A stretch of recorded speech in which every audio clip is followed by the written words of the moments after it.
天后拥有至高无上的权力，居然会恐惧我，真是让吉密受宠若惊啊！怕你？我怎么会怕你？如果你不恐惧我，为何只敢用业火来对付我，而你自己却不敢直面于我呢？你这妖孽，今日我便亲手灭了你！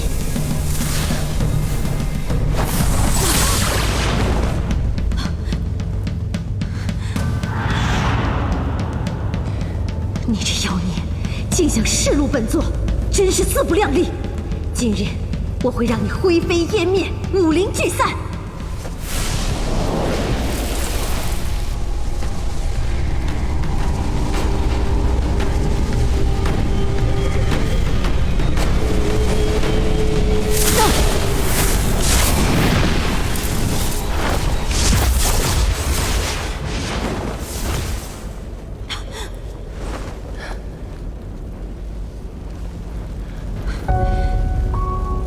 你居然为了这个妖孽，对你母亲出手！我说过，你若再伤害锦觅，我绝不会坐视不理。你为什么就不肯罢手呢？此孽障祸乱天界，还离间我们母子的感情。既然他与他母亲一样可恶，我就送他去跟他的母亲作伴。就算是你，也别想拦我！母神，锦觅已经是我的人了。你说什么？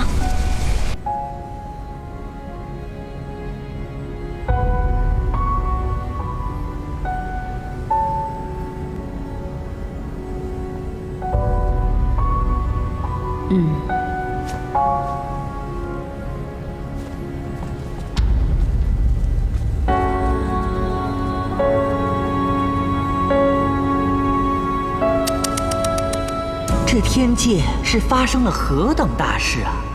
一个个的连玄灵斗补元君的法会都不听了。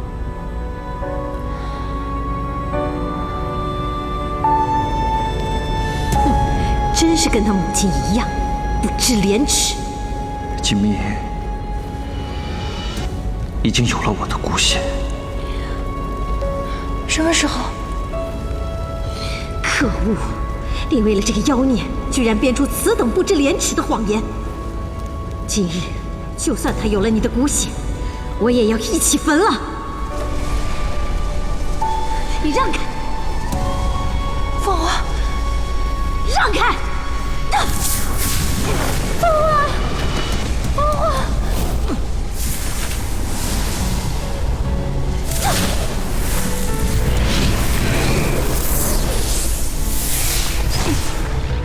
条件线挂，瑞玉。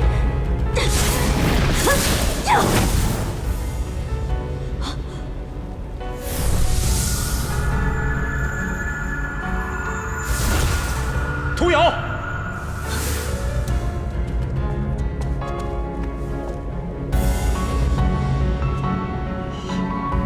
爹爹，蜜儿莫怕，有爹在。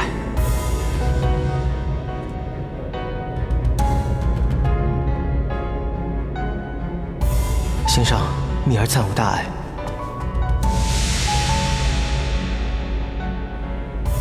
这么多年来，我一直在告诉我自己，你只是脾气暴躁一些，言语不饶人。如果不是瑞玉带我过来，如果不是亲眼目睹，可曾想到，你竟然如此心狠手辣？锦觅这个小妖孽，完全是那人形容再生。本座定要除了他，免得他像当年子芬一样为祸天界，迷乱我儿的心神。护住蜜儿。先生放心。爹爹，是无爱，戮无女，此仇不共戴天。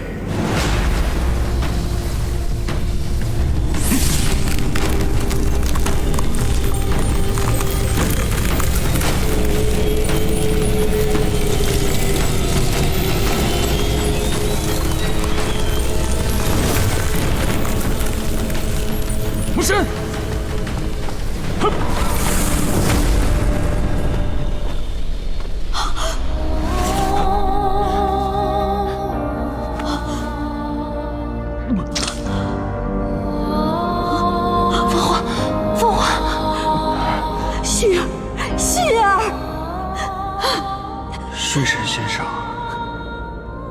土木神、沙海仙华神，重伤紧密，罪孽深重，献上的仇，需奉元代母受之。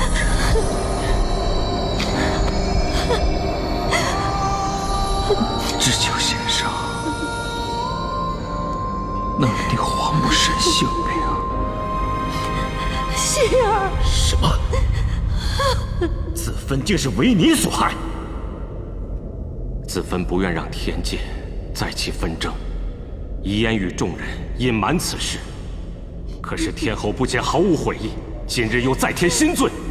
来人，将天后押入皮苏牢狱，削去后位，永生不得再入申级。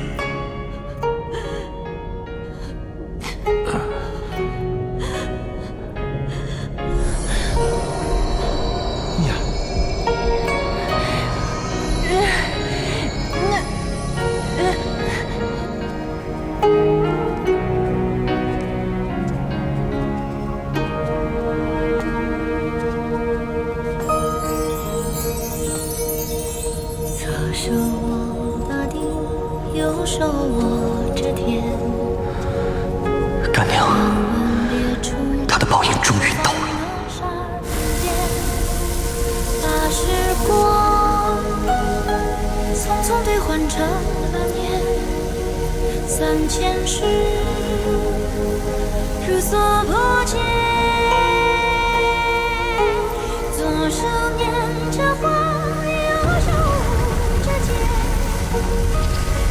眉间落下了1万年的雪。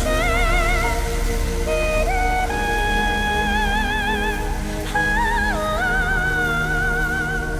那是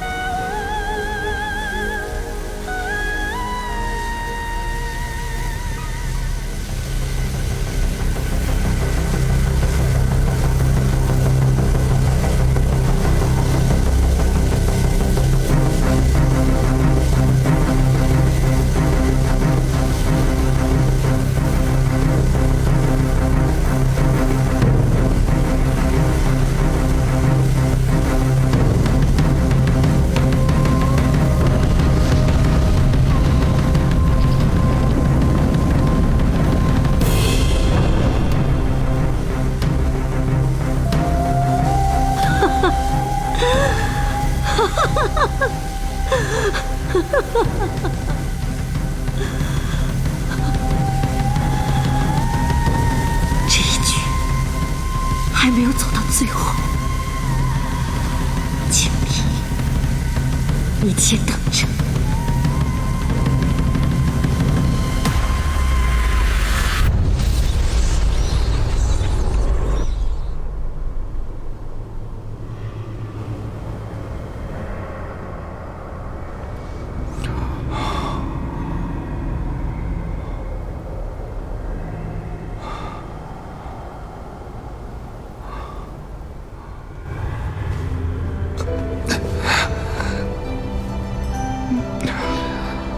你醒了。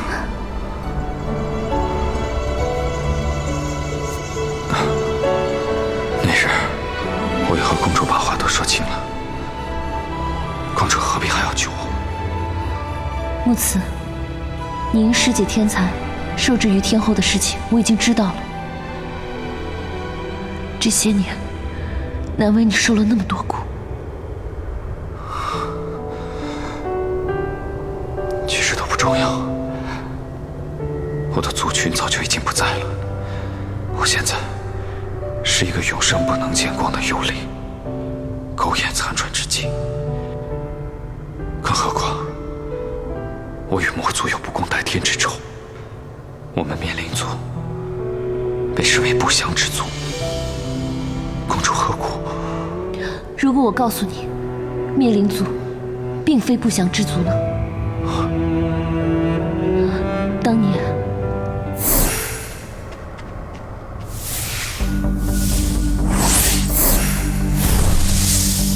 婴儿，婴儿，婴儿，婴儿，婴儿，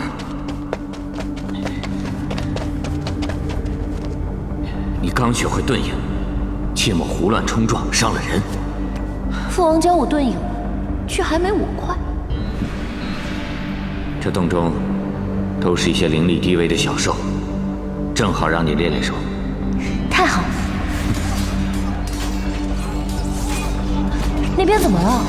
看方向，应该是灭灵族的部落。那快去看看。慢着，你在这好好练剑，父王带你去看看，保护好公主。是。切，都不带我去。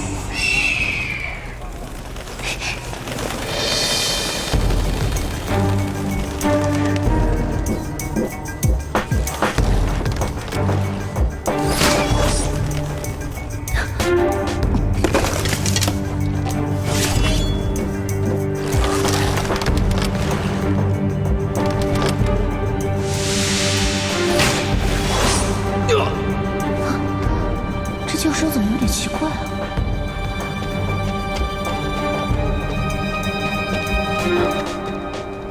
啊？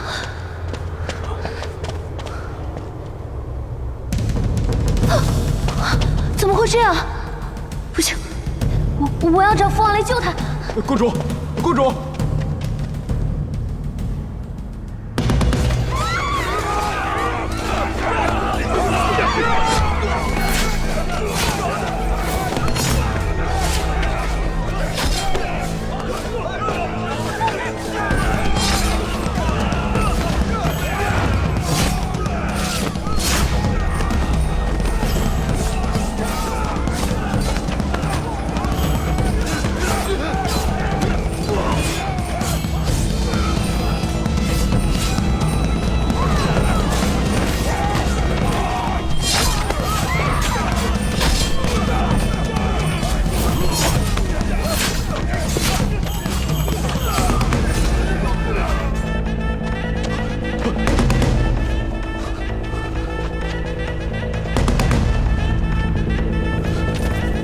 我们灭灵族隐世在此10数万年，从不参与6界纷争，更何况至灭灵剑需损耗我们大量骨血，我不信魔尊会下此旨意。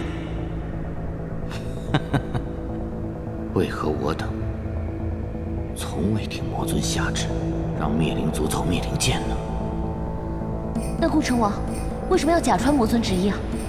你怎么来了？灭灵族空有这道毁神灭佛的绝技了，实在可惜。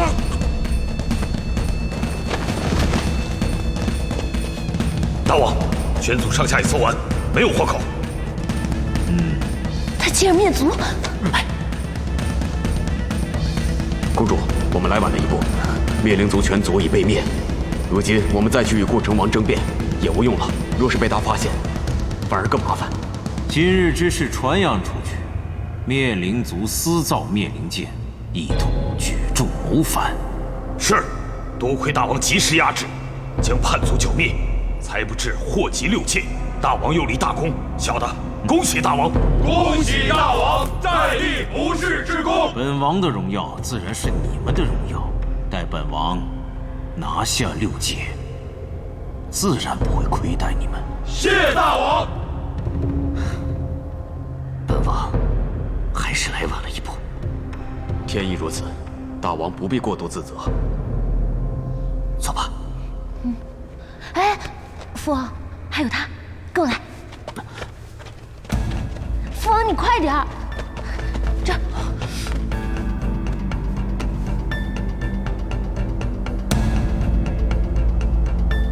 父王，我不知道这里还有人。放心吧，他还没死。他除了被你的箭射中之外，还有其他的刀伤。那我们带他回府，给他找魔医吧。大王，他是灭灵族的人，顾成王的战报已呈于魔尊，此人便是叛党余孽，留不得。可是灭灵族是被顾成王陷害的，他是无辜的呀。难道父王你当真要见死不救吗？罢了罢了，我们带他回府。但是即便我们现在救了他，这孩子也不能让他离开我汴城王府半步。倘若有一天有人发现了他的身份，定会惹出更大的祸端。我听说，这灭灵族的人在发怒的时候，双眸会转黑。不过你放心，好在这孩子年龄尚小，还显现不出来。留心，不要让他接近外人便是了。是。他入京孤苦无依，等日后伤好了，便留在府中给我做个侍卫，陪我一起习武练剑，好吗？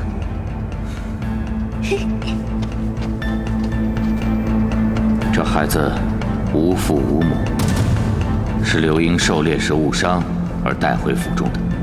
该说什么，不该说什么，你们可都明白？属下明白。放心吧，你是我的了，我不会丢下你的。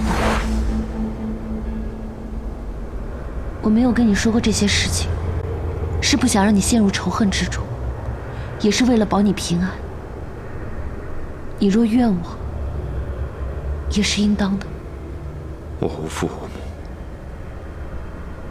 母，无归无属，若不是汴城王和公主相救，我的命早就没了。白活了这么多年，庆幸都来不及，有什么可抱怨的呢？木慈，我的恩是假的，仇是假的。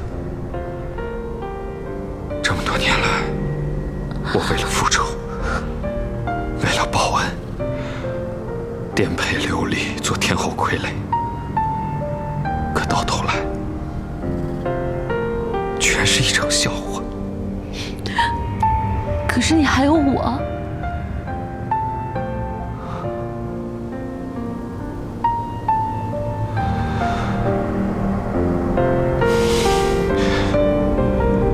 我想休息了，公主请回吧。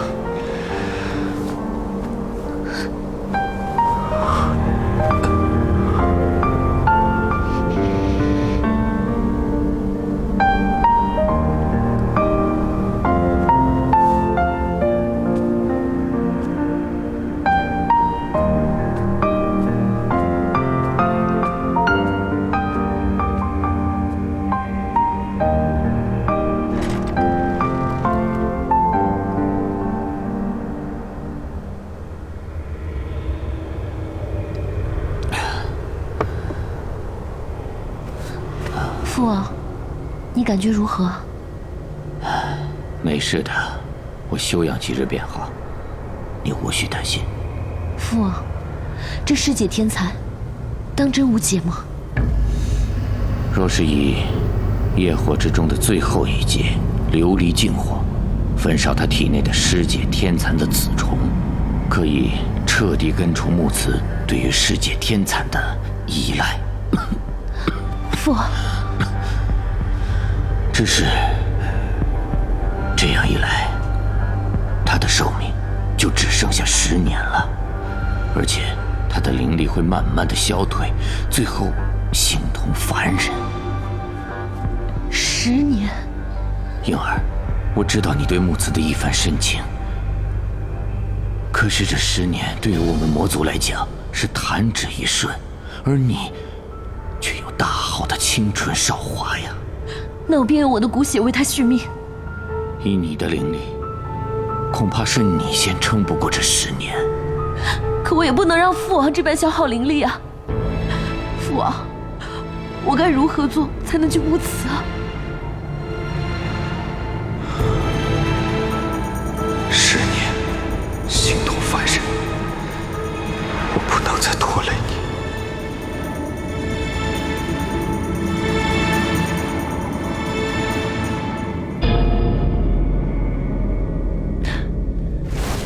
锦觅，蜜儿，锦觅，锦觅，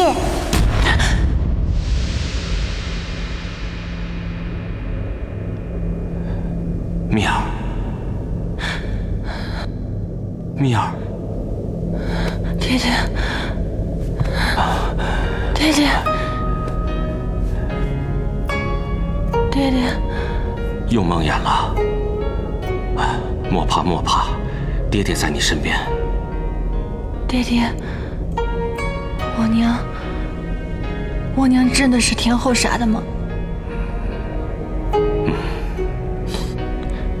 我要报仇，我要为日后跟我娘报仇。报什么仇？还要再送一次命吗？他如今已被打入皮梭牢狱，自有天谴。娘，柔柔，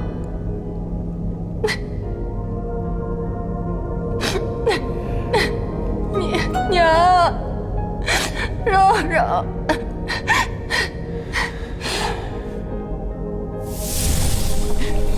此刃乃医圣玄冰所制，锻造之时，我已将体内半数修为尽炼其中，你随身带着，如若再遇歹人，也好有个防身之物。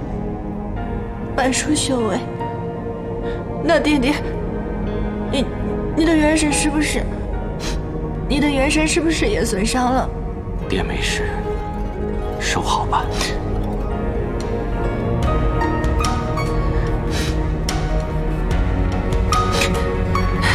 傻孩子，来。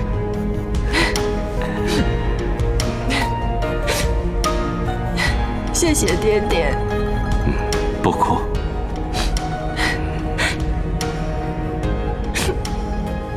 锦觅，他可还好？不劳陛下挂心。你这是在怨我？本座已经将屠瑶打入皮梭牢狱，你还想让我这个做天帝的如何处置他，才能解你心头之恨？恨，不足以形容吧。我若不是遵从子芬的遗言，若不是为了孩子们的幸福，我岂会吞声忍气到今时今日？但是从此刻起，为了我的女儿，我便无所顾忌了。我知道，本座对不住你们。本座也是刚刚知道，子芬是死于屠瑶之手。我若是早知道，事情是这样，我怎能容他这几千年？况且你知道，我对子芬也是真心实意。真心实意，便是你这份真心实意，害死了他呀！太尉，我来问你，你可曾为子芬牺牲过什么？是牺牲了天后鸟族的势力，还是牺牲了天地的权位？你敢说你爱他？哼，你不过是想占有他。今日你将屠瑶打入牢狱，恐怕也是因为屠瑶没有利用价值了，反倒成为你的障碍了吧？洛林，你以为天帝那么好当吗？这些取舍对于我来说，也是摧心剖肝之痛。天帝自然不好当，你始终游走在制衡与猜忌之中，数个万年时光就这般蹉跎了。就算是凡人也知道德以配位这个道理，可你身为天界至尊，却不明白德行的重要。你是说我德不配位？装作有德，终有露馅的一天。洛林，看来你真的只适合隐居避世。我深有自知之明，不必陛下提醒。洛林，我知道你在气头上，但你莫要为了屠瑶的罪孽，毁了我们办事的情谊。我们不能什么都不顾，为了你的女儿，还有我的儿子，我们才要瞻前顾后。洛林，不管你信与不信，本座心中真心爱过的，便只有子芬一人。本座现在什么都拥有了，可子芬却死了。况且他心中爱的是你，这对本座来说，已是最大的惩罚。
徐枫，我真的好喜欢你。就化一世沉醉，不愿染是与非，怎料事与愿违。心中的花枯萎，时光腾去不回，回忆辗转来回，痛不可这心扉。愿只愿余生无悔，随花香。夜里凉，你大病初愈，怎么胡乱走动？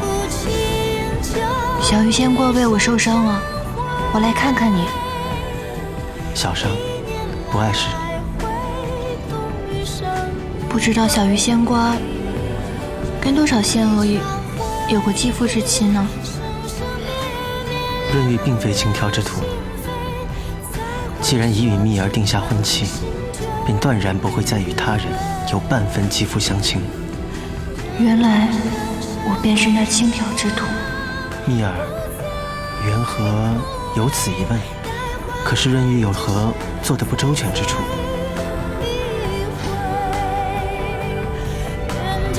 天后杀了我娘，如今我们也算是同病相怜了。还不知道父帝如何吩咐他？她是旭凤的娘，以后该如何面对旭凤呢？父母之恩，昊天罔极。父母之恩，昊天罔极。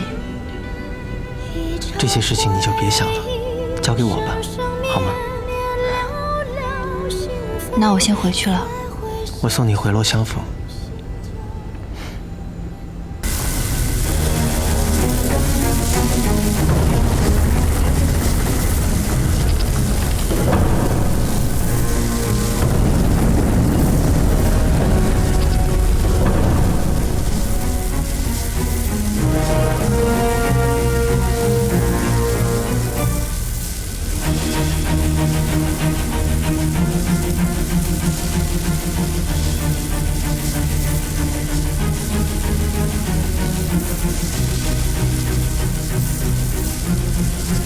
你还是那么争强好胜。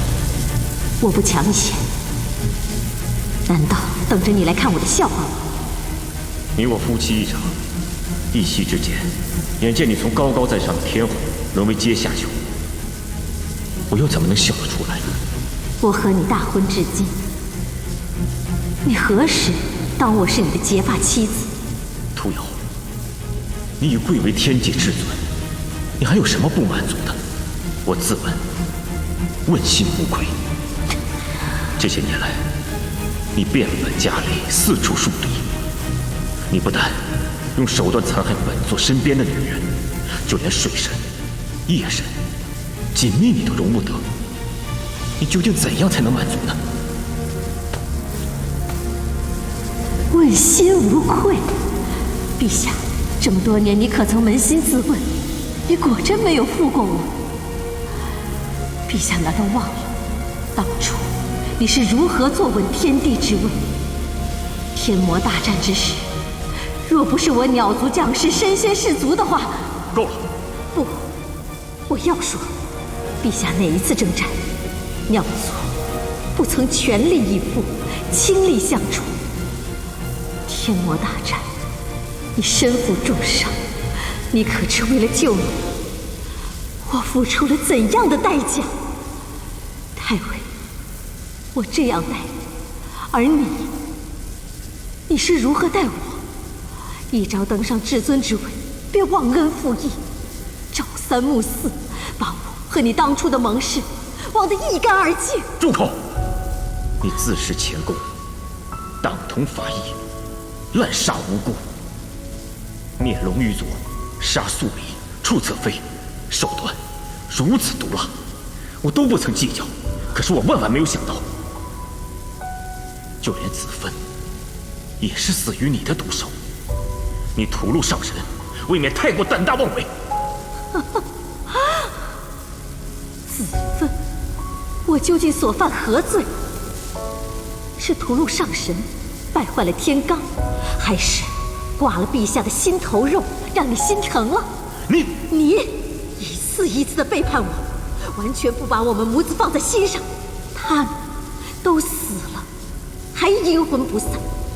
他的女儿竟然还敢来勾引我的儿子，母女两个迷惑你们父子两代，你不觉得是莫大的讽刺和羞辱吗？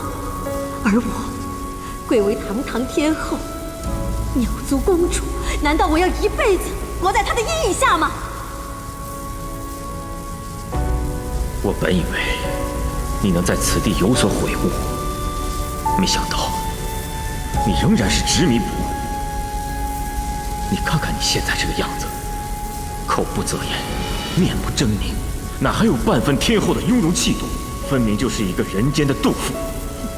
人之将死，其言也知。只怪我有眼无珠，所托非人而已。屠瑶所行，皆不称职，不堪担当天后之位。本座想另立天后，老君丹朱以为花神如何？不妥不妥！那人间的皇帝小儿都知道，糟糠之妻不下堂，何况王兄你贵为天帝，更要以身作则。所以，富贵一妻是大大的忌讳。陛下，天后并无大过，方今天界初定，根基未稳，仍需鸟族的支持。废后之举，恐怕将要引发天界的动荡。陛下，您可要三思啊！是谁在挑拨离间？耳听为真，眼见为实。陛下何须遮掩？如今站在你面前，只不过是一个被丈夫抛弃、被儿子嫌恶的妒妇。莫非陛下还会心虚吗？可我终究还是保全了你。先前允诺你的，有哪一样未曾兑现？世事本就没有全美，连本座都有遗憾，偏偏怎么你的眼中就容不下一粒沙子？我是得了至尊之位，又如何？我可曾须臾入过陛下的心？世间女子都渴望白头偕老，而我呢，却嫁给冰冷冷的宝座。屠瑶虽为上神，同普天下女子却无任何不同，想要一心一意的丈夫。而陛下的眼中，除了那人，可曾看到过我呢？那卑微的龙鱼精，只不过跟他眉眼相似。你明明知道是在利用他，却对他动了真情。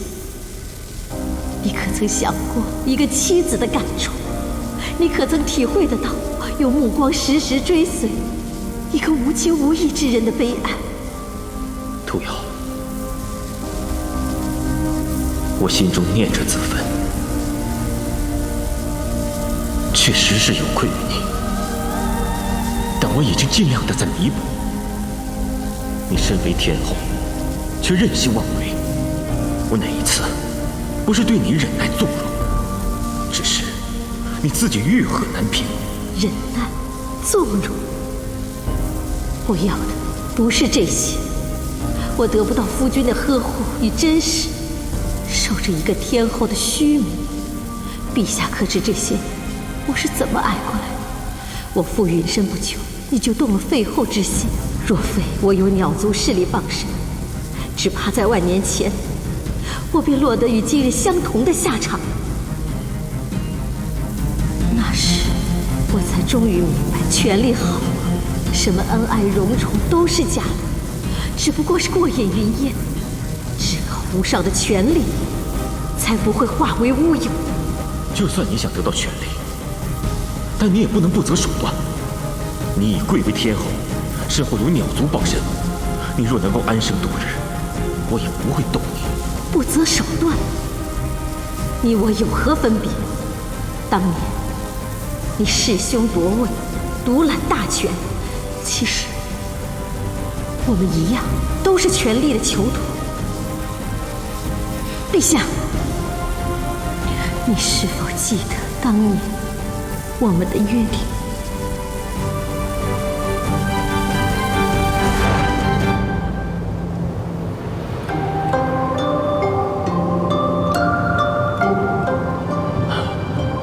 你如今怀有身孕，不便随我征战。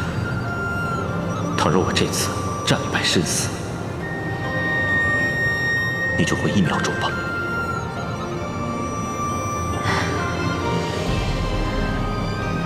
这还帝凤铃是我们凤鸟族每一只鸟的圣物，每个凤凰身上都只有一根，先赠于陛下，希望它能带我护你平安。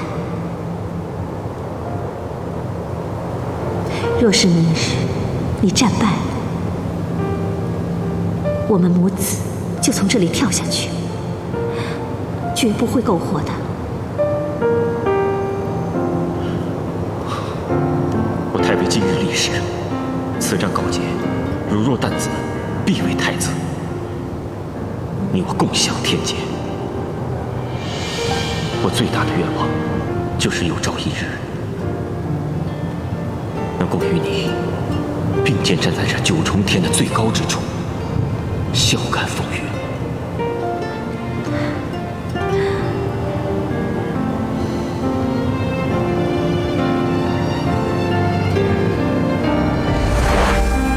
你变了。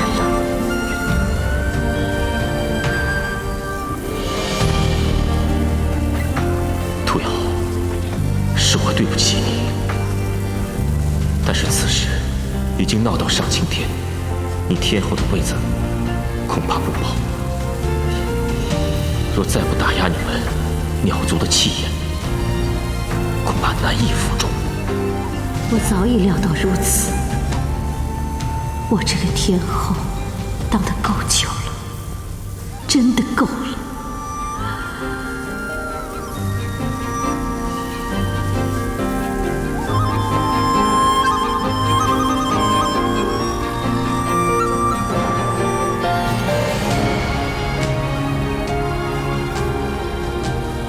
屠瑶，这一辈子为你甘愿牺牲一切。如今，屠瑶别无所求，我有一个心愿，我膝下只有一个旭凤，相信陛下应该明白屠瑶所求了。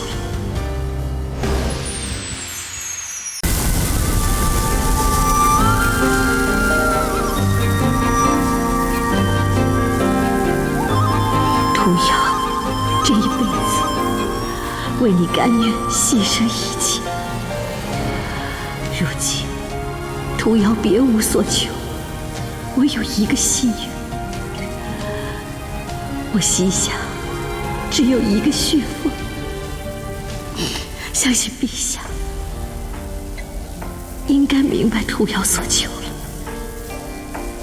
你先起来吧。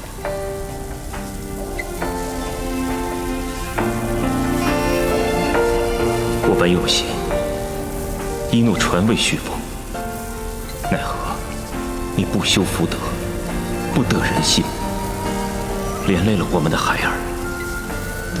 这万年来，你一向高高在上，受众人的膜拜。陛下有没有想过，是谁为你铲除异己，在背后助你稳固地位？我受众人的指责也罢了，可我究竟是不修福德，还是在替陛下消灾挡业？陛下难道心中没数吗？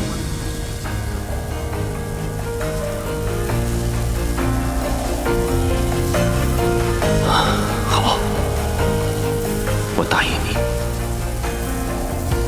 让旭凤继承帝位。那请陛下即刻下旨，尽早将穗禾赐婚旭凤，如此鸟族自会全力效忠天界。你信不过我？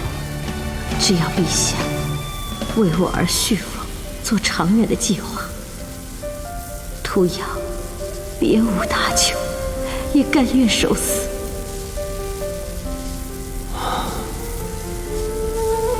你我夫妻一场，你的体面也是我的体面，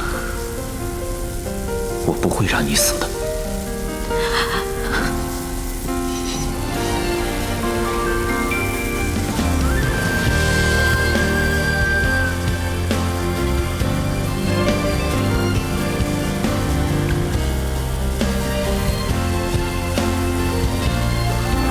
准了。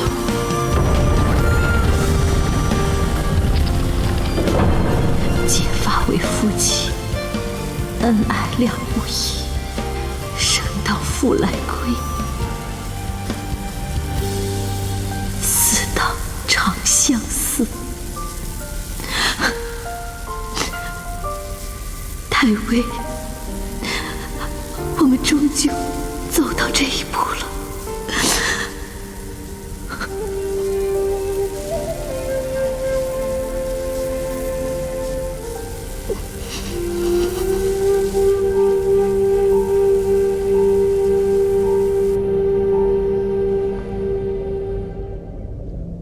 母亲，孩儿不孝，还有2年零9个月，暂且欠下，待大仇得报。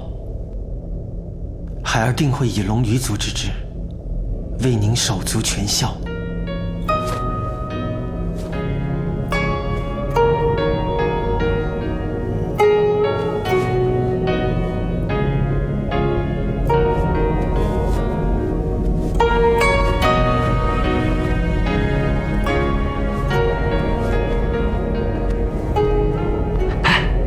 你们听说了吗？近来鸟族可不大太平，隐雀长老造访魔界，和魔尊一块儿吃火锅喝酒去了。是吗？看样子，隐雀要带着鸟族叛出天界了。这鸟族族长不是穗禾公主吗？穗禾常年客居天界，疏远本族。论能力、资历、人望，穗禾皆不足以与隐雀比肩。如今天后逝世，这隐雀便成为穗禾掌权的心腹大患。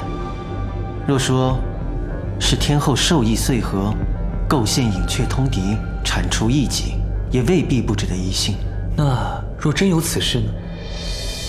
若此事属实，这隐雀也算得上是一代枭雄了。这几千年，整个1秒洲几乎沦为天地私产，鸟族内部积怨日久。天后失势，过去掩埋的乱象，如今一并发作出来，无人弹压得住。此番隐雀与魔界来往，一来必是迎合族内声音，二来则是趁这次鸟族权力洗牌之际，拿魔界这块他山之石向天地施压，跟天界重谈条件。殿下的意思是说，天后出了事，天帝因为念旧没有动鸟族，他们不仅不收敛，还要向天界施压。能给天帝带来多大的压力，这就要看隐雀的本事了。鸟族多半会采用权力制衡策略。如今魔界声势日益壮大，是他们最好的拉拢对象。若鸟族此番真的倒戈，对天界而言，必定是重重一击。你家大殿病了一场，倒像变了一个人似的。总得把刀剑磨锋利了，才能挺起胸膛上战场。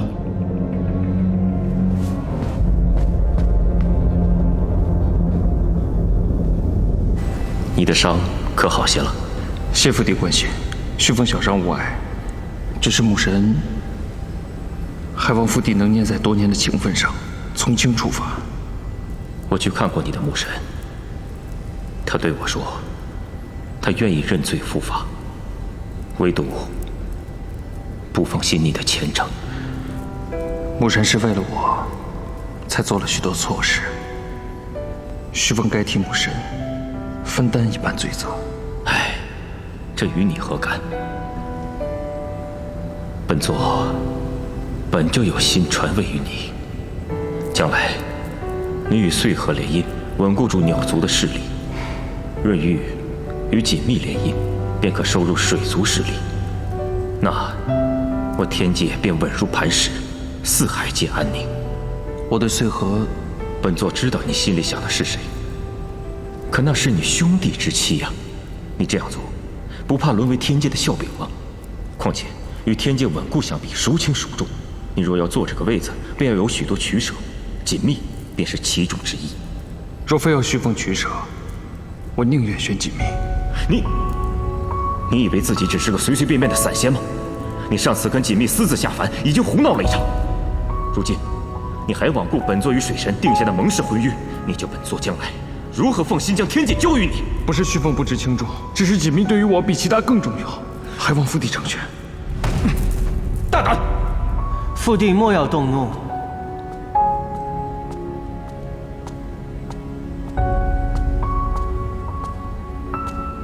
父帝，凡人都说窈窕淑女，君子好逑。只是旭凤，父帝与水神仙上有神誓盟约在前，我与蜜儿亦是情深意笃，你何苦让父帝与众人为难呢？情深意笃，兄长如今还要自欺欺人吗？我未来的妻子我自己清楚，倒是火神执着于人间区区数日的旧事，对蜜儿纠缠不清，让为兄着实为难。好了好了，莫再争论。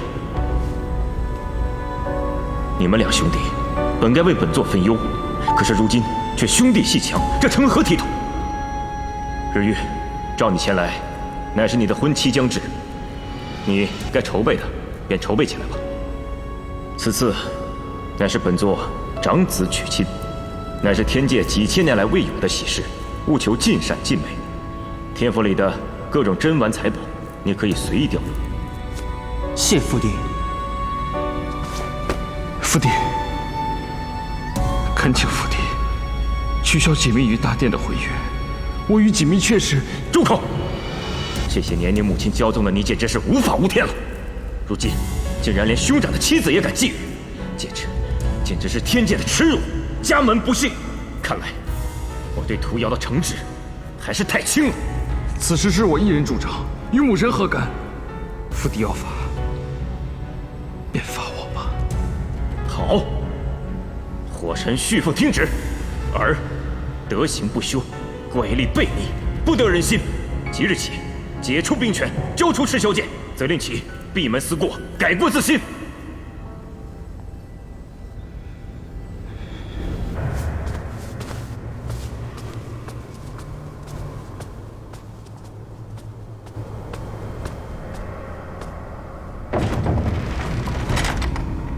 墨慈，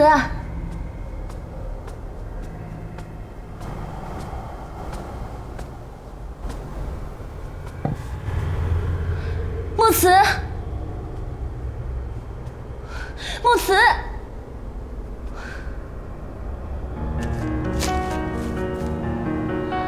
真主，勿念，有宝，酱爆海营，盐烧大王马，醋制彼岸花，酒斟孟婆汤。菜倒不打紧，魔尊好酒，这醉浮屠、小月酿，一定要多准备一些。昨日都已备齐，全部安置在酒窖里。好。他走了。谁走了？木慈。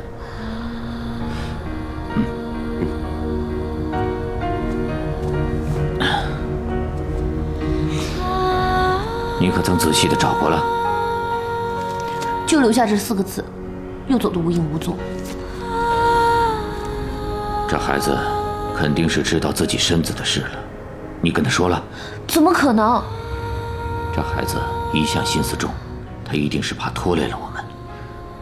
他这次也不算不告而别，至少还留了4个字给我，已经很好了。不行，我这就去找他。你去哪儿找他？他身子虚弱，肯定没有走远。我现在就去把他带回来。如果你找不到呢？找不到就一直找，反正我千年万年的寿命，跟他有什么耗不起的呀？奉陪到底就是。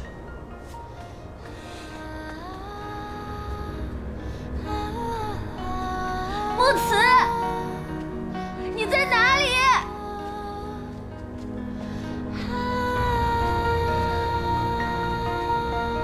我们一起经历了那么多次生死，闯了那么多道鬼门关，好不容易重逢，你却又食言了，逃开了。你到底有没有一句真话？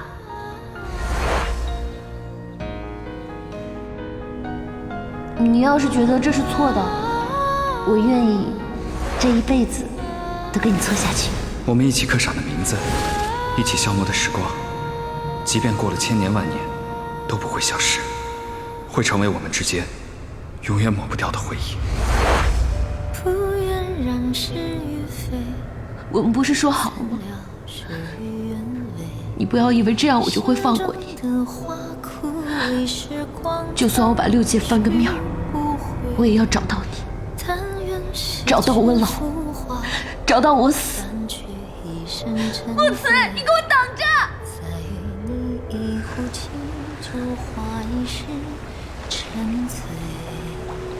不愿染是与非，怎料事与愿违。你究竟在哪儿啊？好狠，连个影子都没有，哪怕留个影子也好。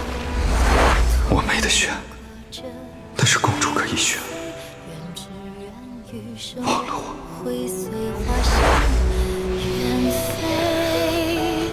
一壶清酒，一生尘灰。一年来回，你到底要找他到什么时候？不要再折磨自己了。听父王的话，跟我回去。我不回去。婴儿，跟我回去。放开我！不回去。婴儿，我找不到木慈，我不回去。父王知道你心里苦，他会回来的。听父王的话，跟我回去吧。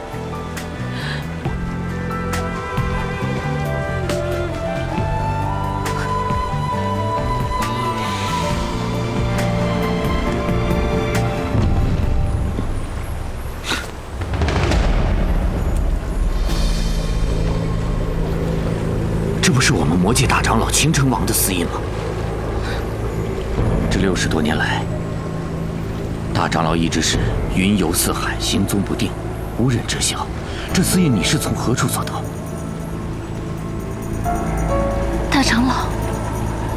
大长老见多识广，乃我魔界第一智者。如果我们找到他，请他出山，那是不是就有法子救木慈了？别想了，即使把大长老请出来，也是徒劳。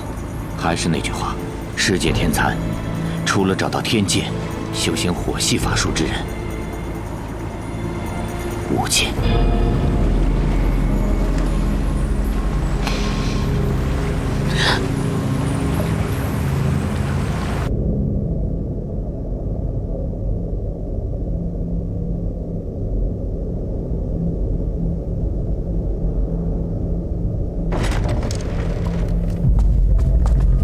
陛下，隐雀初入魔界，的确是小神管教无方，可是他一向为所欲为，从不把小神放在眼里。冰冻3尺，非一日之寒，你先前竟没有半分察觉吗？往日姨母威震天下，族人莫敢不从，皆同心同德，为天界增威利益。如今姨母不在，鸟族众仙谋逆之心也渐渐升起。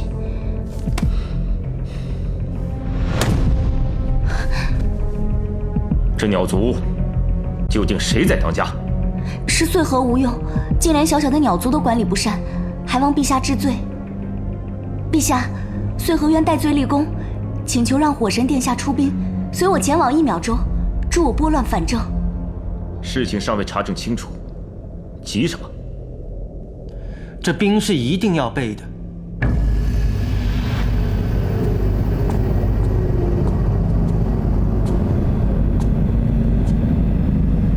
只是防患于未然。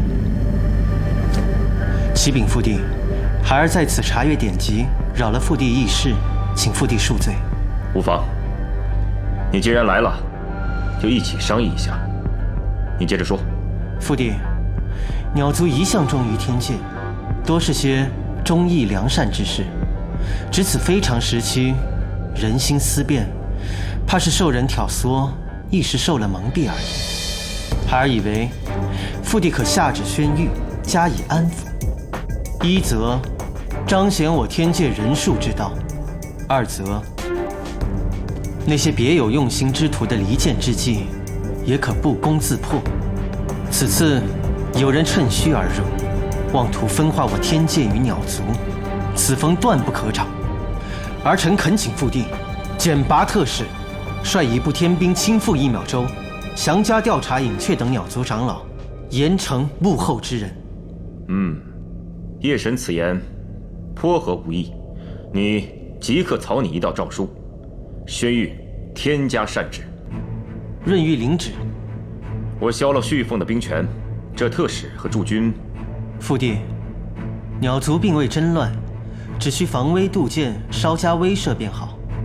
此刻不必劳动火神亲赴1秒州，此举怕是会吓坏了那些鸟儿，反而引起恐慌。杀鸡焉用凤鸣剑？特使的人选，容我再想一想。先派破军星君率军前往驻扎，以备不测。是父帝。穗禾公主，如何安抚族中同胞，想必你最清楚不过了吧？是。事不宜迟，请穗禾公主速回1秒州料理此事。是，穗禾告退。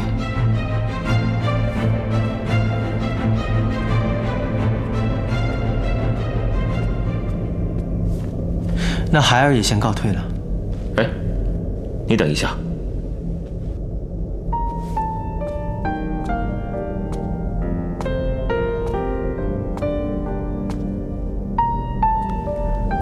你的伤势怎么样？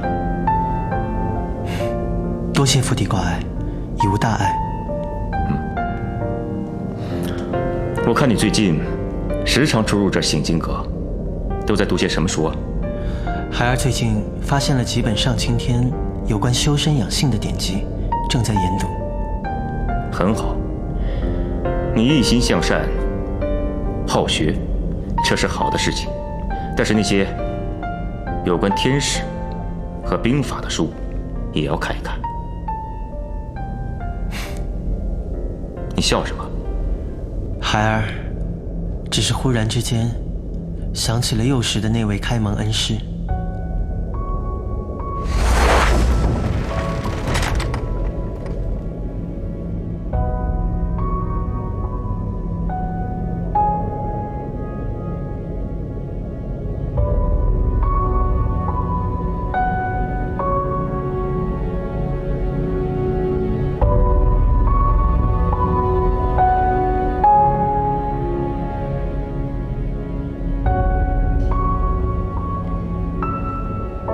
关关雎鸠，在河之洲。窈窕淑女，君子好逑。参差荇菜，左右流之。窈窕淑女，寤寐求之。难得你还记得，当年屠瑶有些私心，不肯为你请经师，本座实在是看不过去，所以才传授你一二。只是本座当年军务繁忙，只能督促了你半年，未免有些遗憾。孩儿仰赖父帝亲授，才不至于荒疏堕落。父帝开蒙教导之恩，孩儿一生受用不尽，感激不尽。不容易啊！只要你一心求学求好，这醒经阁的大门永远为你敞开。谢父帝。快起来吧。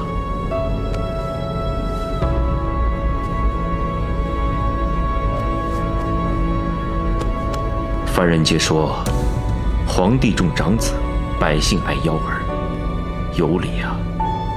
你是为父的长子，我怎会不爱惜你？你从小一心向善，勤奋好学，为父对你也是寄予厚望。只是当时你幼弱，无力自保，屠妖耳目众多。为父若对你稍加辞色，你必成为众矢之的，反倒对你不利。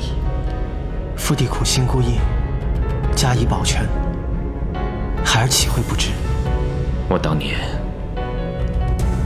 做了对不起你生母的事情，你可会记恨于我？往事已矣，父帝您又何必重提？实属无奈。当年魔界大举入侵，而东南水系兵强力壮，却蜀守两端，隔岸观火。本座事出无奈，才出此下策，通过你的母亲拿下了800里太湖，解了兵危之困。这么多年来，为父心中对你还有你的生母一直都心怀愧疚。我总是找机会，希望能够弥补你们母子。父帝愿将当年真相据实以告，孩儿感激不尽。旭凤执掌5方天将府，节制天界门户，责任重大。然则旭凤行事却怪力悖逆，本座甚是担心。我看就暂时移交给你吧。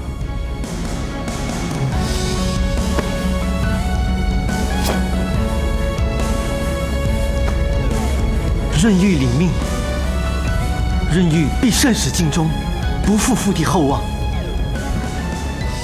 快起来吧。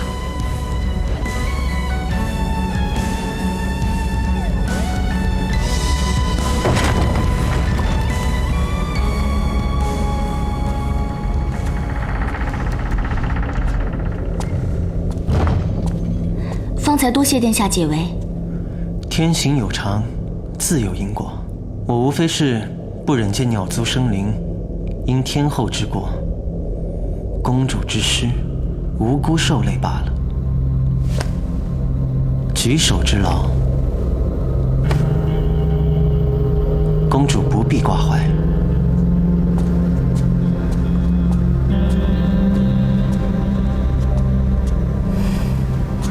不知母身如何了？父帝又恼怒我提及废除润玉与锦觅婚约一事，就连母身也不准我去探望了。我堂堂祸神，从未如此窝囊过。殿下，来日方长，天后娘娘之事非一朝一夕能够解决。倒是锦觅先生成婚在即，殿下若不从速，只怕要追悔莫及啊。殿下，陛下的禁令未消啊！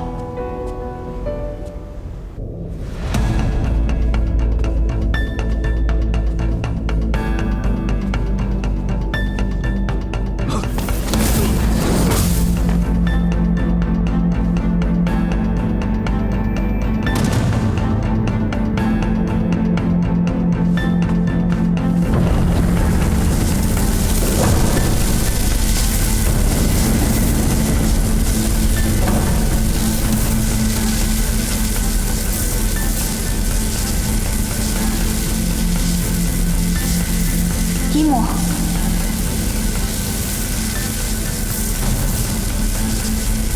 我已等你多时。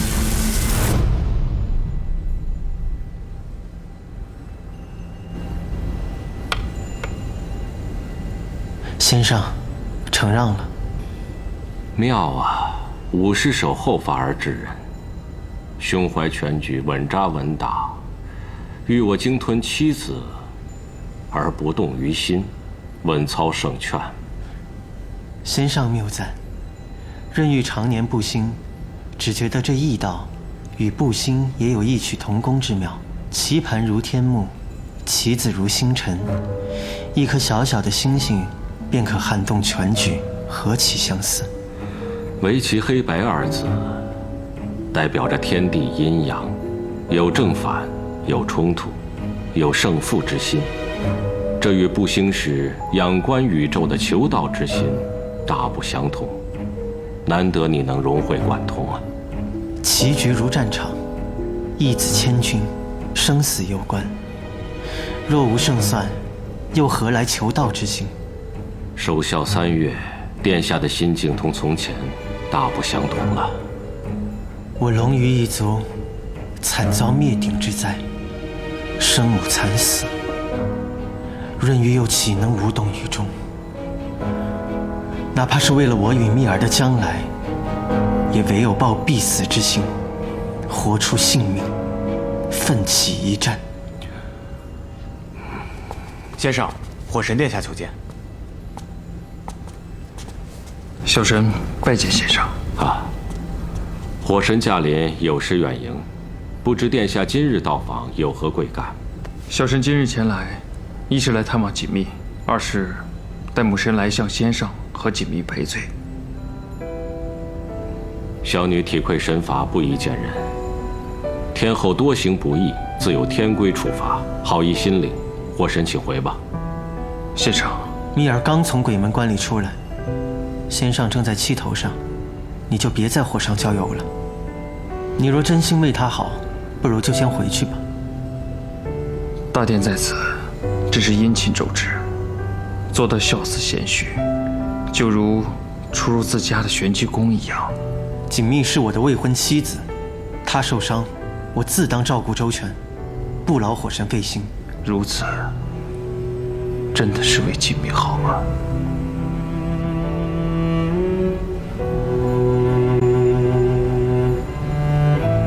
你们2人在锦觅危难之时出手相救，本神感激不尽。现下蜜儿要静心休养，其余的事，等她康复之后，让她自行定夺吧。先生，我差点失去蜜儿，现想起来，只要蜜儿能够平安健康、快快乐乐，其他的一切都不重要了。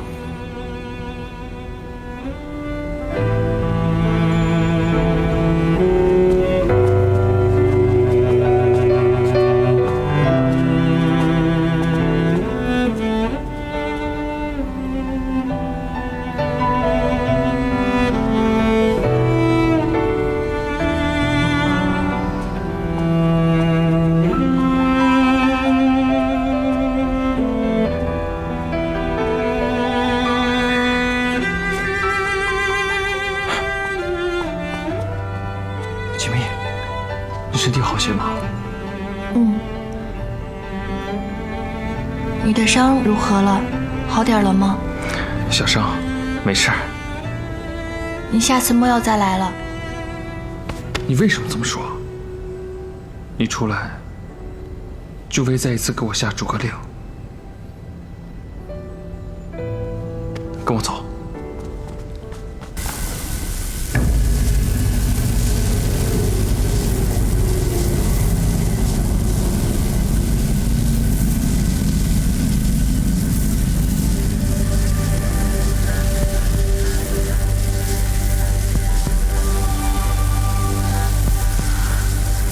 本座已将毕生修为度运，你现有这琉璃净火加持，定要复兴瑶族，助儿续凤，登上帝位。穗禾明白。续凤和瑶族便仰仗于你了，莫要让本座失望。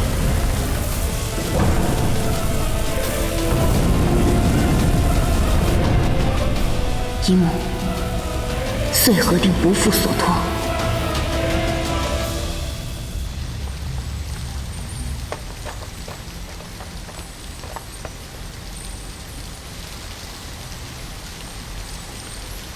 我知道，母神害了你娘，是我对不起你。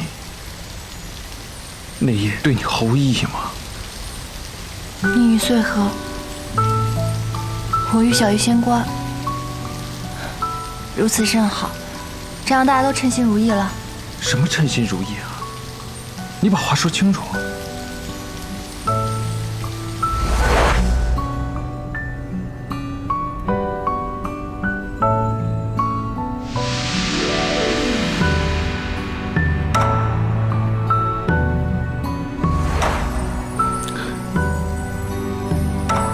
这个穗禾，姚听，飞去。殿下，有何吩咐？什么时候开始，我齐无宫可以让人随便出入了？殿下恕罪，我们也不知道锦觅先生是什么时候进来的。锦觅本来就是我齐无宫的人，谁让你们拦了？我发现我齐无宫怎么养了你们这群笨蛋，全随了辽元君了。殿下，您找我？我问你们，前几日卧病期间，穗禾是不是来过？啊，来过，日日都来呢，一直守在殿下身旁，一守就是一整天。谁让他进来的？当时殿下您伤得昏昏沉沉的，虽然没有许他进来，但是也没有不许他进来。殿下，这脚它长在穗禾公主身上，她又是上仙，又和殿下有钟表之亲，她要是想进来，我们拦也拦不住啊。那不让她进来，未免不太恭敬了。你们说什么许不许的？我从未许过她什么。从今往后，没有我的允许，谁都不许进来。是，下去吧。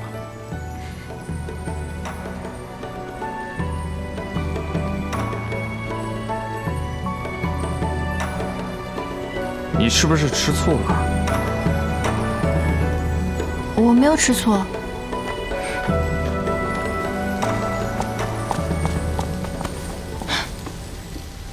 锦觅，如今我兵权北萧，母神入狱，父帝逼着我和穗禾成亲。若你再心生动摇，我就真的撑不住了。你娘是你娘，你是你，我不会恨你的，只是我们不可能再在一起了。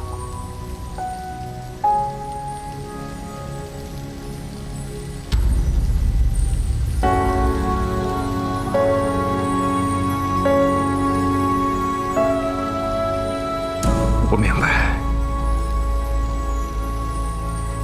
母神杀了你母亲。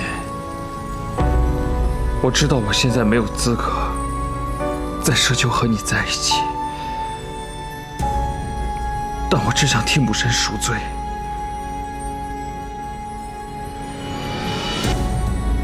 我想问你，你真的想清楚了，决意嫁给润玉？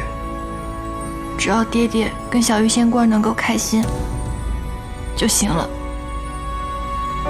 倘若你们幸福，我自然会祝福你们。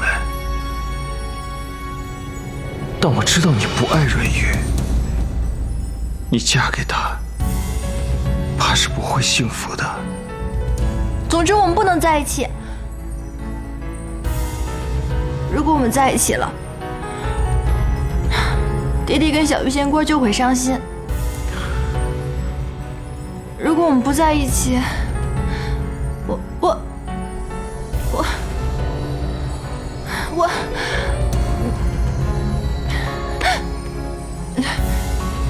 别碰我！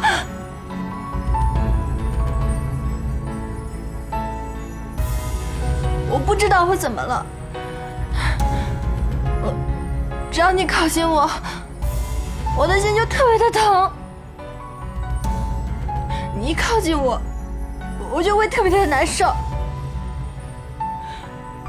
我不知道为什么会这样，我没有办法。别再跟着我了，别再跟着我了。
多谢穗禾公主救命之恩。跟我来。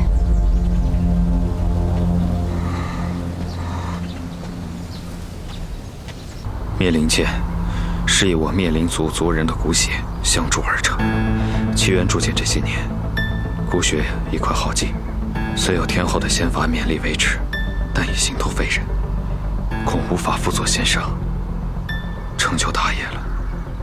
所以，请仙上允许奇缘归隐山林，了此残生吧。哼，姨母只是暂时失势，我们鸟族一时示威，你便要学那些势力仙家，树倒猢狲散了吗？奇缘不敢。当年若非天后相救，奇缘一定活不到今日。天后的大恩大德，奇缘无以为报，只能来世再报。莫非你要去找你的老相好，变成公主？我和柳英，哦不，我和变成公主早已形同陌路，恩断义绝。灭灵剑，再给我造一支灭灵剑，我就为你根治尸解天残，还你自由，你就可以去找你的变成公主再续前缘，可好？你不信我？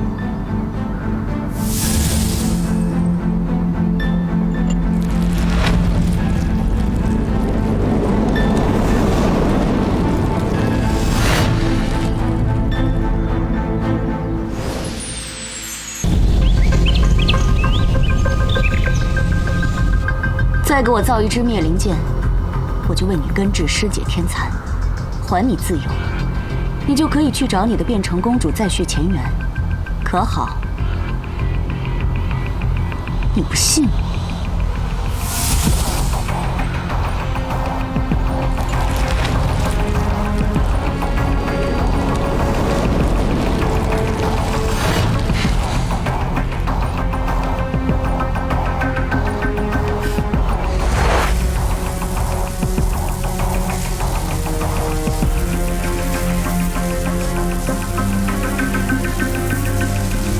本座已将毕生修为度运，你现有这琉璃净火加持，定要复兴鸟族，助我儿续凤，登上帝位。穗禾明白，续凤和鸟族便仰仗于你了，莫要让本座失望。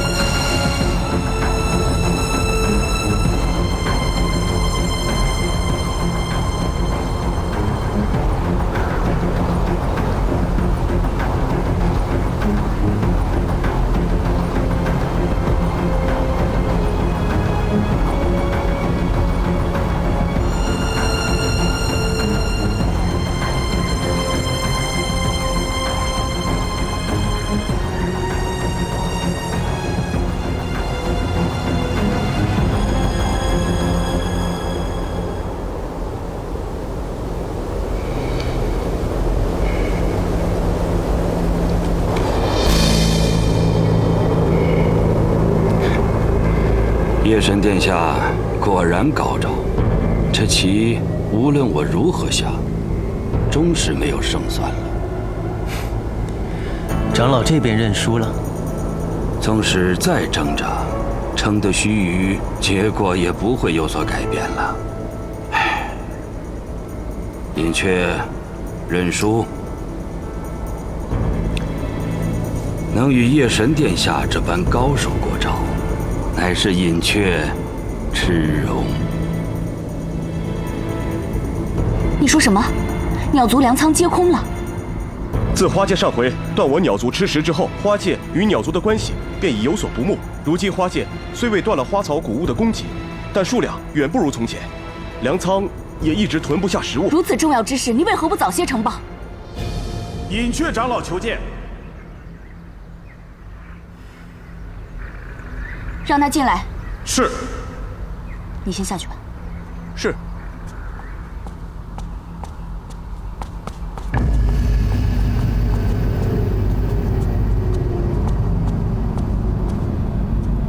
参见族长。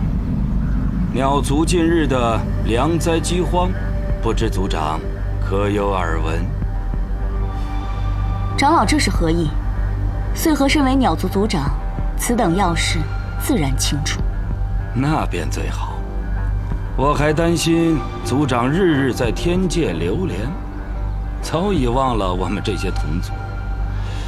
既然族长已知晓此事，不知为何迟迟没有作为呢？族里的鸟儿眼见都要饿死了。此事我自会处理。当初，废天后钦点你为族长，助你处理鸟族事务，才令鸟族昌盛兴旺。但如今，废天后失势，各位长老们都担心族长还能否担此重任，保鸟族周全。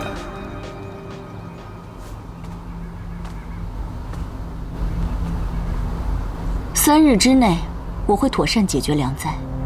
我会证明，我坐上族长之位，全凭自己实力。如此，隐却拭目以待。慢着，长老难道就没有其他事需要禀告吗？不知族长所指何事啊？自然是你去魔界，与魔尊会面一事。我与老友叙旧，这等小事也需禀告。族长若是有这闲心，不如早些处理好粮灾一事吧。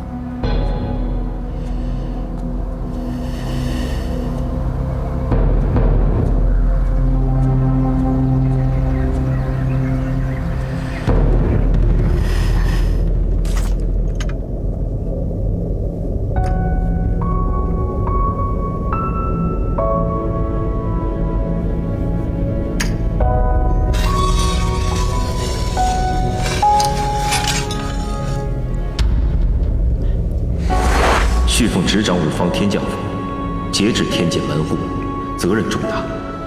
然则续奉行事却怪力悖逆，本座甚是担心。我看，就暂时移交给你吧。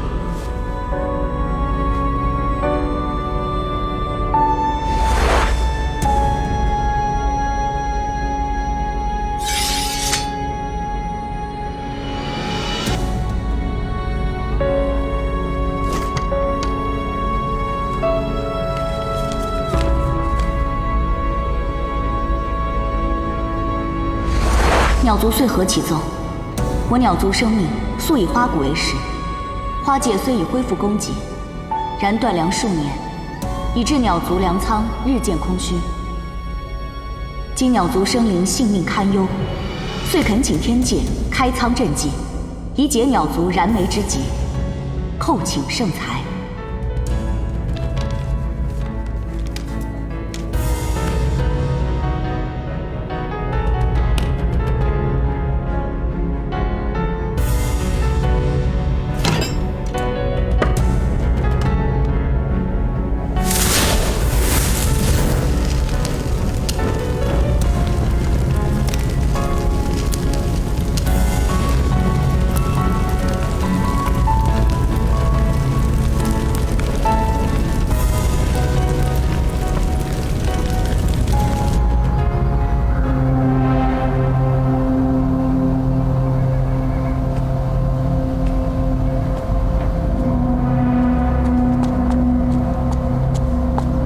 族长，如何？天界可有消息？没有。不行，我得亲自去一趟天界，向天帝借粮。可隐雀长老和其他几位长老都已在大殿中等候族长召开会议，若族长此时离去，怕是不妥。哼，他们一个个的，倒是都迫不及待想等着看我出丑，哪有那么容易？隐雀。今日我就先好好和你算算你去找魔尊的账。族长再不向天界借粮，族长到！就是啊。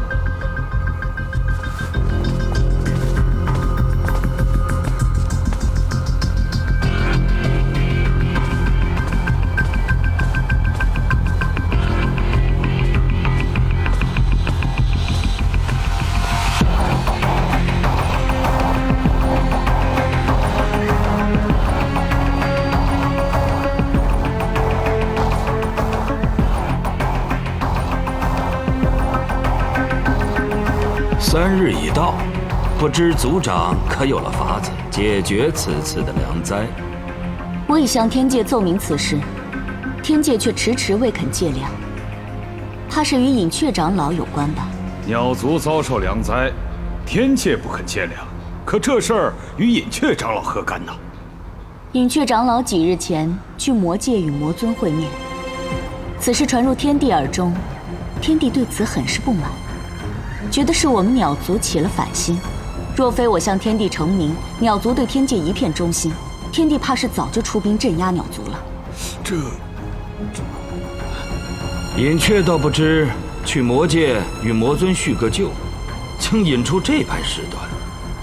若天帝当真因此不愿借粮给鸟族，隐雀愿随族长一同去天帝面前澄清此事，好让天帝消除对鸟族的疑虑，尽快借粮，以解鸟族燃眉之急。隐雀长老所言甚是，现下不如您和隐雀长老一同去一趟天界，速速解决此事吧。那隐雀长老可有证据证明自己与魔界并未勾结？既然天界没有出兵，那便表示他们亦无证据证明我与魔界勾结。族长借不到粮食，如今却要将这黑锅让我来背吗？这千百年来，我为鸟族鞠躬尽瘁，令鸟族不断壮大。如今鸟族有难，我耗尽心神，却要因隐雀长老品行不端，导致天家与我鸟族生出嫌隙。我倒是要问问隐雀长老，难道鸟族的粮食还能向魔界借来不成？哎呀，族长、隐雀长老，二位在此争论亦是无用。当务之急，不如早上天庭向天帝表明我鸟族的忠心，速速借到粮才是啊！夜神殿下到。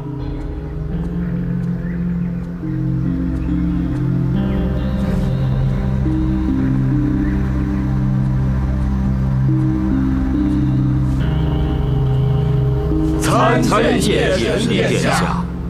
大殿下，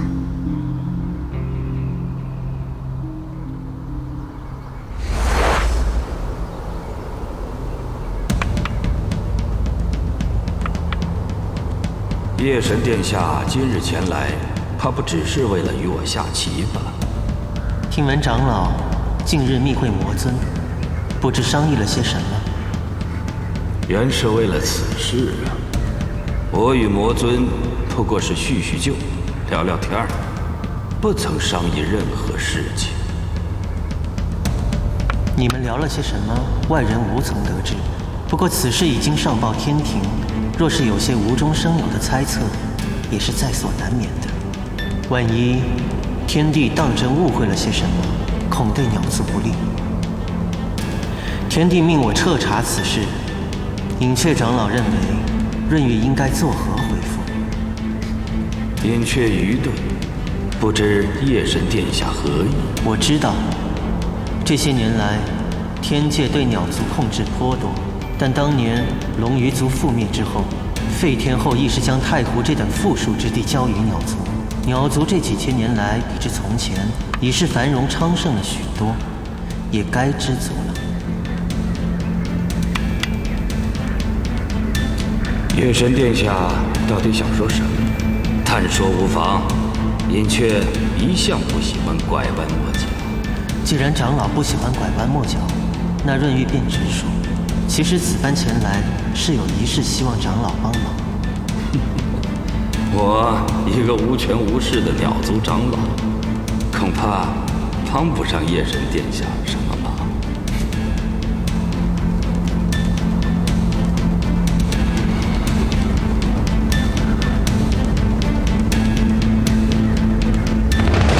若是被鸟族知道，这绝密的鸟族兵力布防图是从长老这里泄露的，长老认为你将来还有在鸟族立足的可能。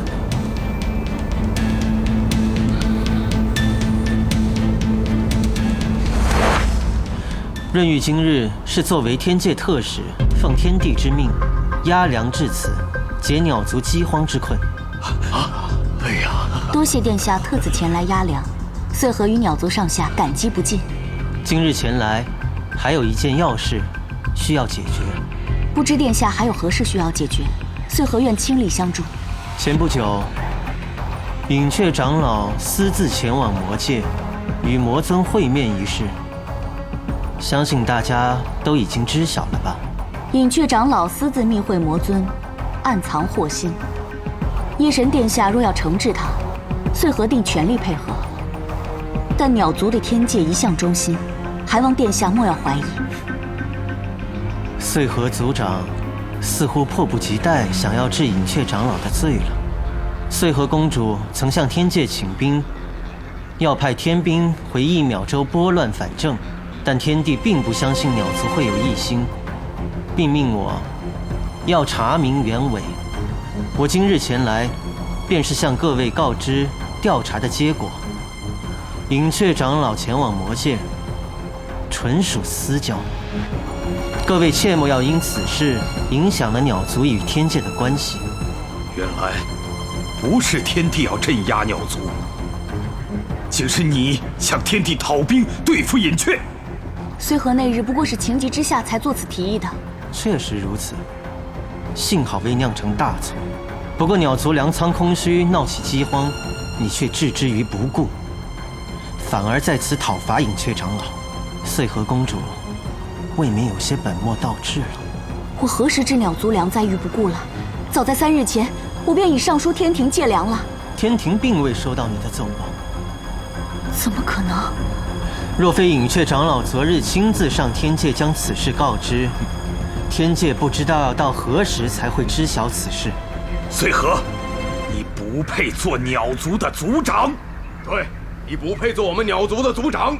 是啊，不配做。穗禾公主，正如诸位长老所言，你为了排除异己，打压隐雀长老，而置鸟族各位同胞的生死于不顾，已让天帝陛下对你大失所望。天帝已下令，命我全权处理此事。不过润玉觉得，还是应该与鸟族各位长老一同商议决定。大殿下如今深得天帝陛下的信任，我等还有何疑虑？只是不知大殿下认为该如何决断？润玉以为，穗禾公主如今已经无心鸟族的治理，不如交由贤能之人辅佐之，代为处理族中要务。不过，润玉只是个提议，最终的决定还是要看各位长老的意思。此番隐雀长老向天界借粮，为鸟族立下了大功，且他一向心怀鸟族，定会为鸟族谋福。我推举他暂代处理族中事务。我等亦推举隐雀长老代理族中事务。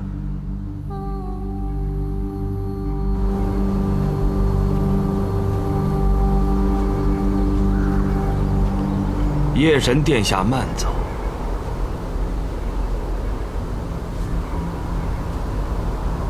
隐雀长老，将来这鸟族便就交给你了。这一局，隐雀说的心服口服。既知道夜神殿下手段，我又怎敢再有二心？如此便好。鸟族的粮仓恐怕要空上2日，穗禾定会因为此事求助天界，而他的奏报会消失无踪。届时，希望长老能够亲自出面借粮，我会以此为机会，助长老掌握鸟族实权。看来我是没有办法拒绝了。只要长老肯率鸟族支持我，总有一日，长老便是鸟族族长，可以放手大展拳脚。族长，那么大殿下未来又会是谁呢？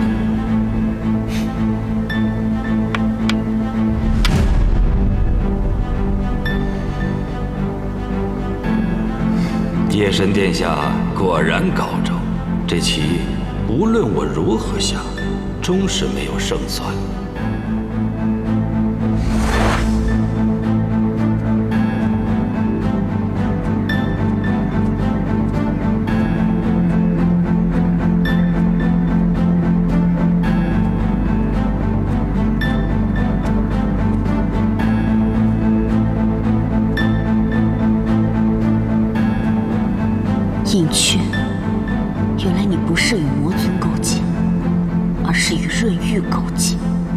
我所做的一切，都是为了鸟族的将来，而不是如你这般为一己私心。你放心，我会好好辅佐你，全权处理鸟族大小事务。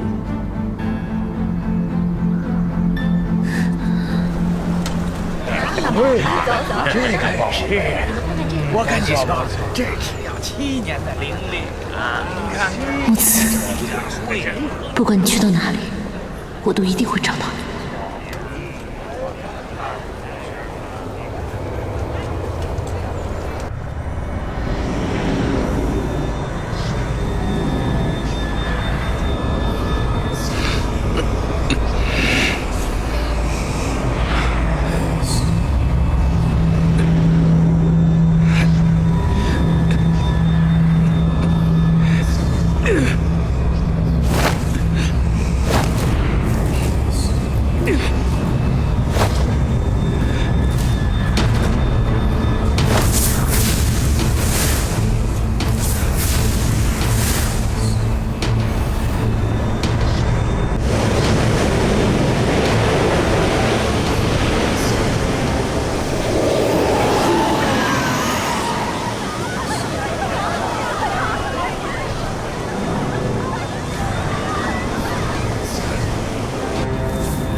又在造灭灵界，难道他还要对锦觅不利？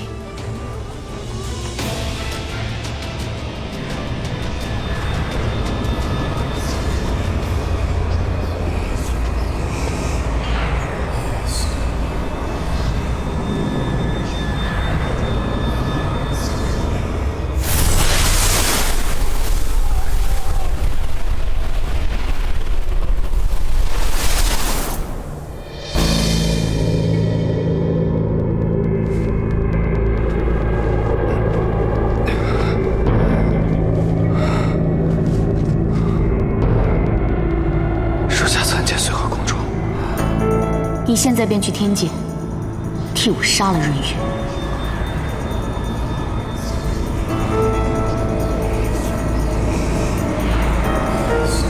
夜神殿下，乃是天帝之子，那又如何？他毁了我千百年来苦心经营的一切，我便要了他的命。夜神殿下灵力高强，我造灭灵界损耗了太多灵力，即便我有灭灵剑在手，我也打不过他。到时我会和你一起去。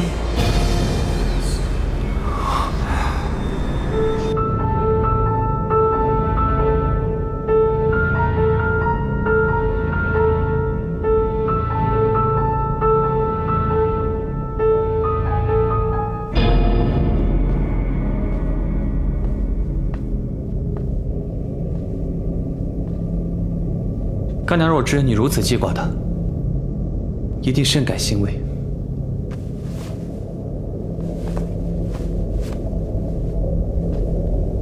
你怎么来了？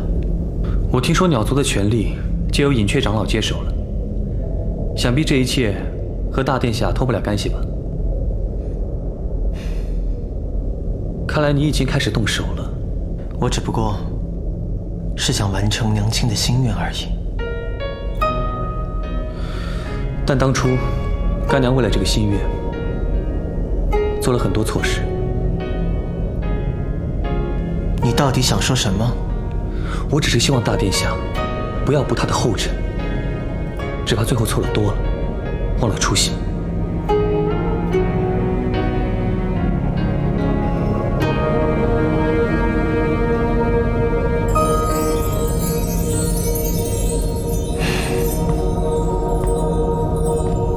这条路一步错，便是满盘皆输。我已经输不起了。可是你走这条路的时候，有没有为锦觅想过？她是无辜的，她不应该被你利用，也不应该为你而受伤。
随我去看看。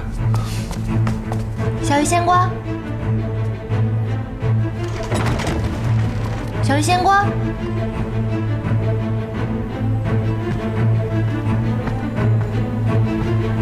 小鱼仙瓜，你在吗？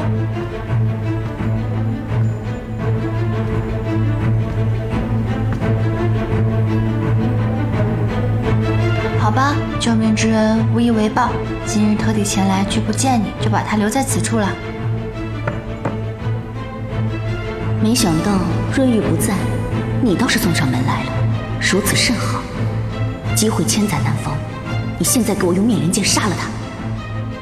这万丈须甚为滋补，定能助你尽快恢复灵力。愿这万丈须能滋补你伤势，希望可以帮到你啦。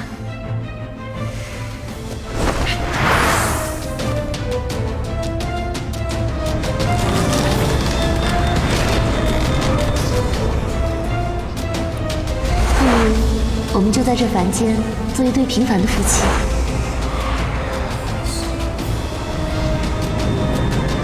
我说过，你若再伤锦觅，你必是我的敌人。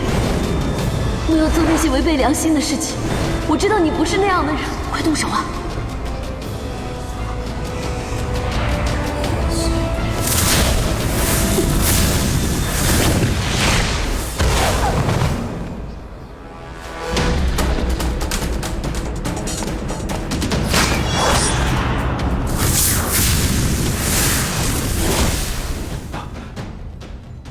殿下，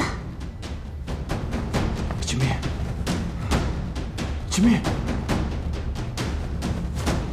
赵锦觅，是。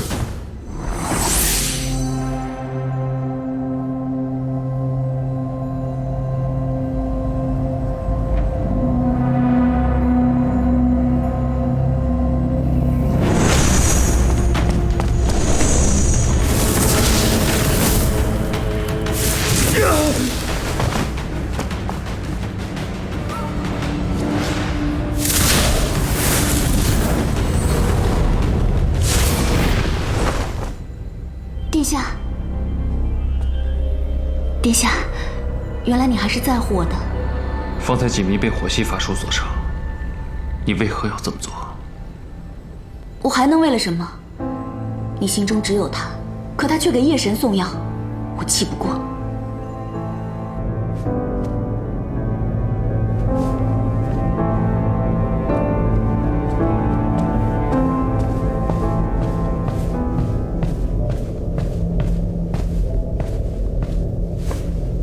蜜儿，怎么回事？方才有人要加害锦觅仙子，幸亏二殿下及时赶到。人呢？追出了。你快去帮虚凤，锦觅有我护着。如此甚好。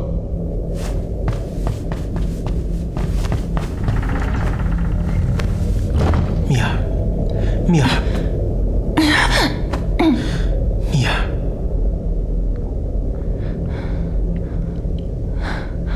小鱼仙官，这刚刚出了何事？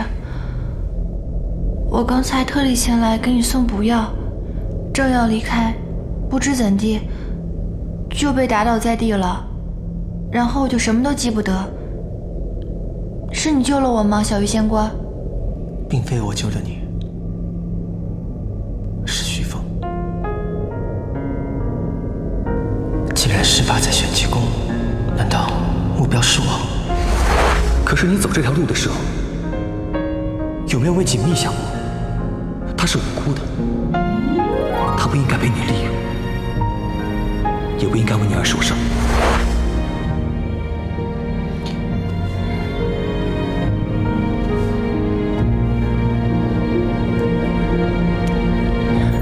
都是我不好，我向你发誓，以后绝对不会让你再受到一丁点的伤害。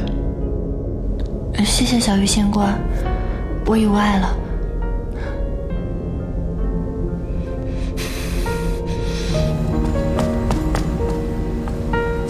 殿下，吾并无心伤他，是这个齐渊，他便是在人间要杀锦觅的人。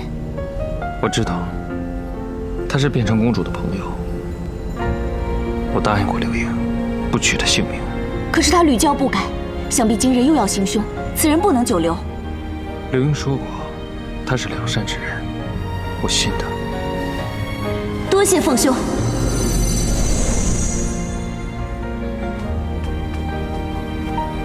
木慈，锦觅呢？锦觅可还好？锦觅没事儿，他并不是冲着锦觅来的。凤兄，木慈体内被中了尸解天蚕，需要定期喂养，恐是有人借此利用木慈。他从前所做的一切，都是被迫的，他别无选择。尸解天蚕，如此禁术，可是我母神所为。是姨母救了他的命，他为姨母办事，那是他自己的选择。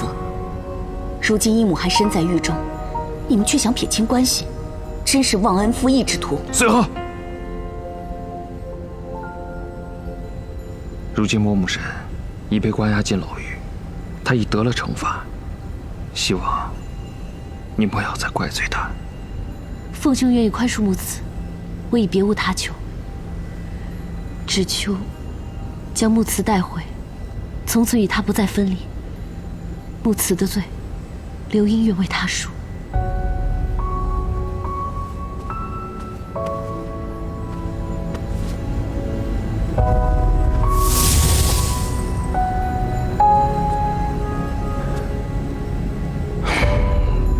今后，不管因为什么，你若再伤害锦觅，我便不会对你手软。我会兑现人间的承诺，你若有性命之忧，我定会相救。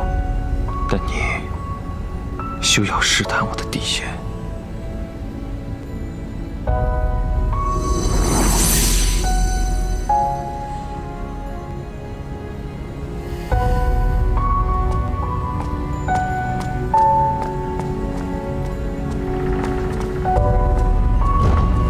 我要见锦觅。蜜儿已经休息了，已无大碍。听闻今日是火神出手相救，我替蜜儿谢过。不知火神可有抓到行凶之人？是穗禾闹脾气，伤了锦觅。穗禾，此事非同小可，不如尽早禀告父帝。不必了，穗禾是因为我自会与他结约此事的。你让我看他一眼。旭凤，因为你，天后穗禾先后对锦觅出手，你难道非要置他于死地才肯罢休吗？我已让矿路去请水神接回锦觅，火神请回吧。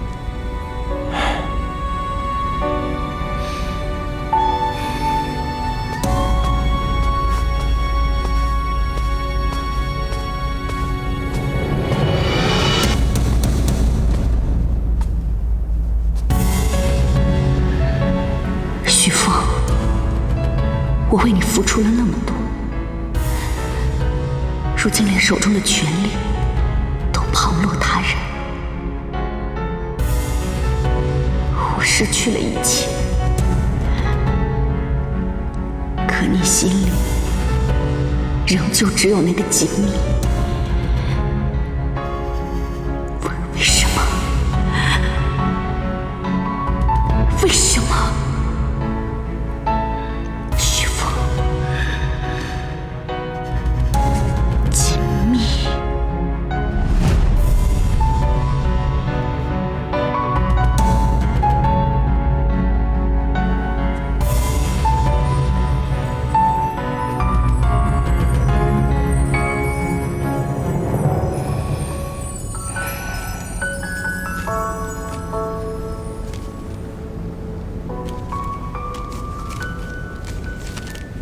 潘羽先生，今日子时，庭中一物，事关锦觅，不胜期盼。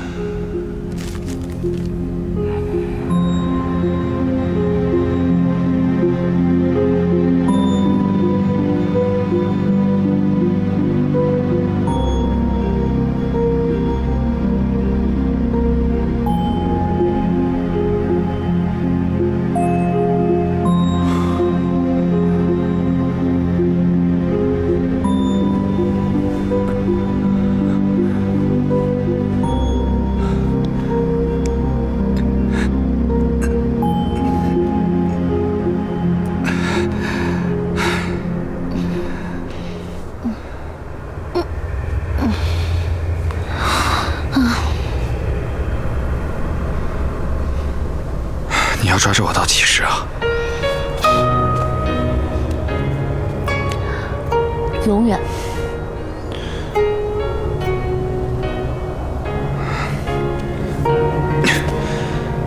你堂堂魔界公主，何故要与我这种人耗着？因为你值得。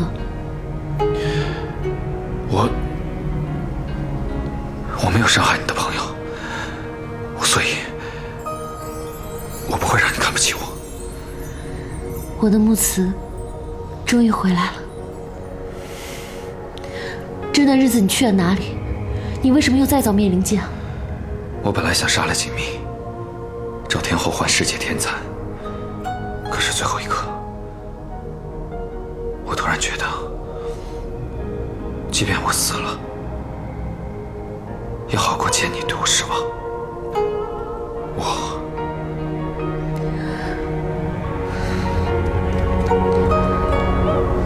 你放心，我一定会想办法治好你。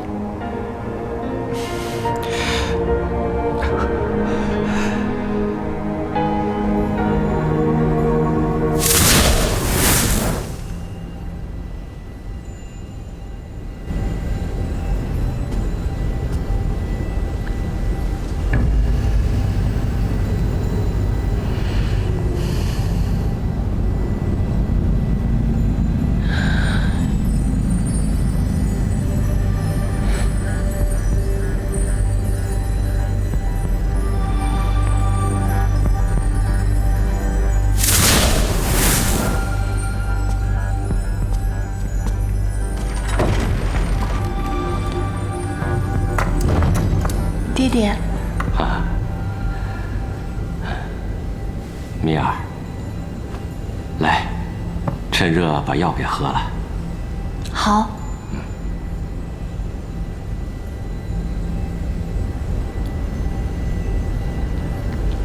啊，吃块冰糖，去苦味儿。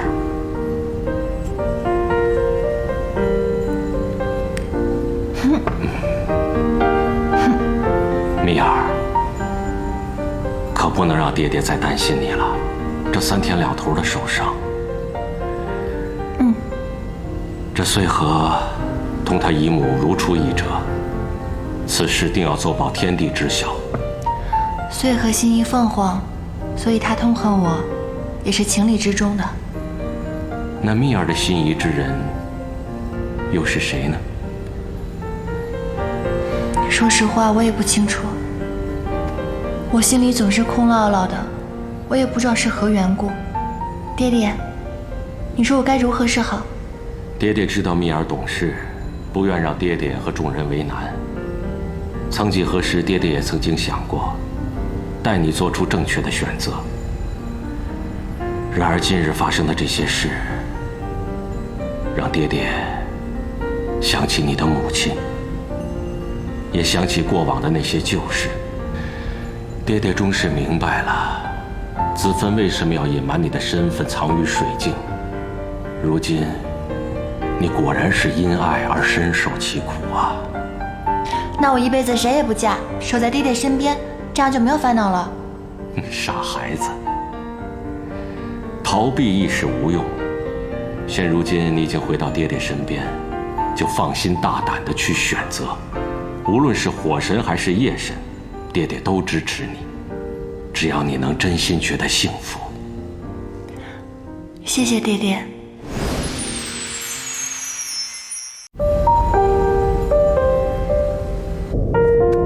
我心里总是空落落的，我也不知道是何缘故。爹爹，你说我该如何是好？现如今你已经回到爹爹身边，就放心大胆地去选择。无论是火神还是夜神，爹爹都支持你。只要你能真心觉得幸福。谢谢爹爹。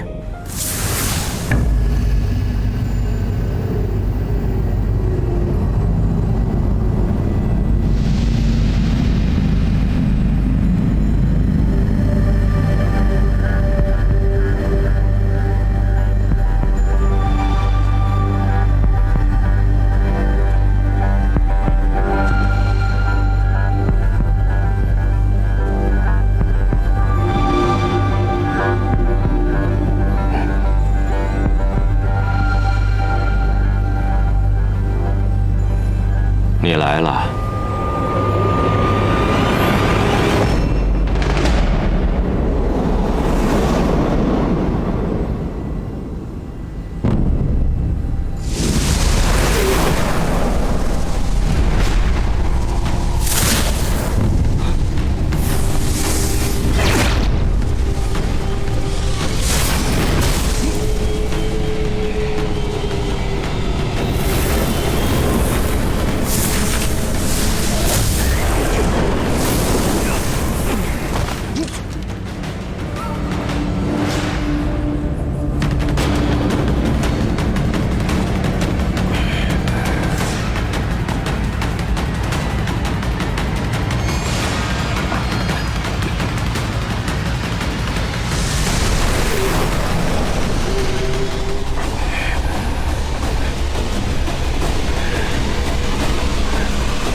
先生，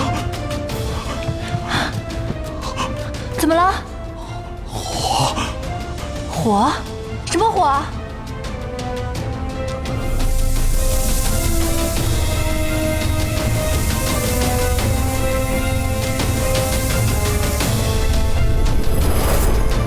爹爹。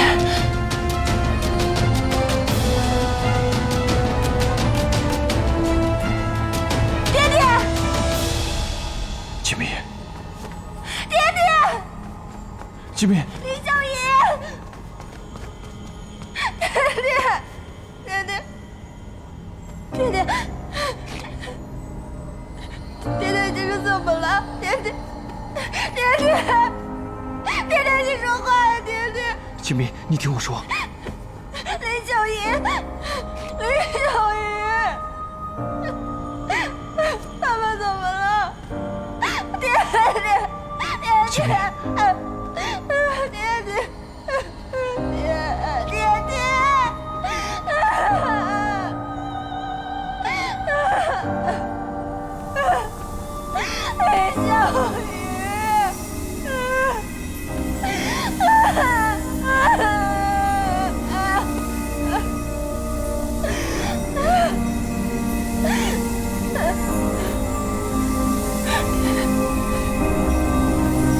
爹爹，你们要去哪？吉米，爹爹，你们去哪儿啊？吉米，我求求你了，峰峰，我求你，你救救他们好不好？我知道，我知道。爹，吉米，你听我说，吉米，我求你救救他们。吉米，你听我说，吉米，来不及了，已经晚了。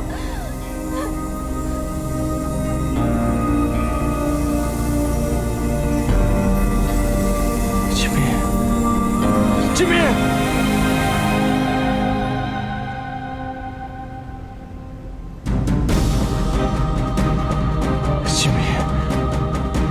吉米，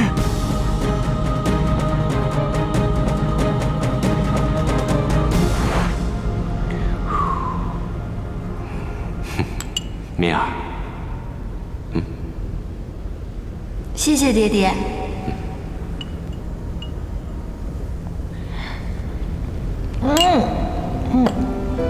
这太苦了。良药苦口嘛，来，吃块冰糖去去苦味儿。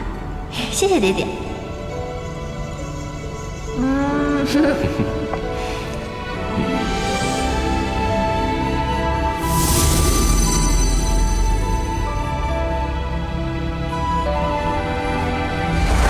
爹爹，爹爹，米儿，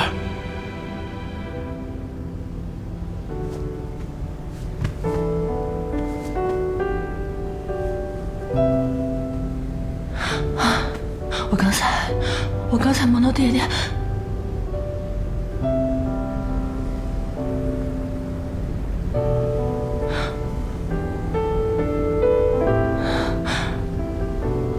米儿，想哭就痛痛快快的哭出来吧。两位先生含冤遇害，还等着你早日振作，查明真相。吉米，不管怎么样，我会一直陪着你。米儿是我未过门的妻子，我即在，何劳火神？火神无需在此时雪中送炭。他如今已是这般模样，夜神此时非要争个高低吗？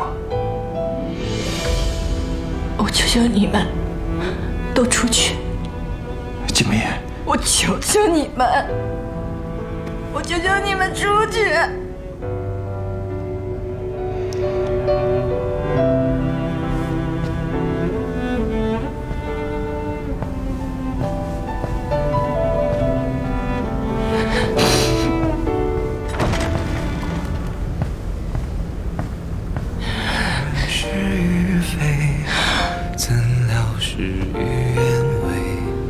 心中的花枯萎，时光它去不回。但愿洗去浮华，淡去一爹爹，倘若不是你将你的半生修为金属炼入这冰刃中，若不是为了保护我，你也不会。心中的花枯萎，时光它去不回，回忆辗转来回，痛不过这心扉。愿只愿余生无悔，随花香远飞。一壶清酒，一生尘灰。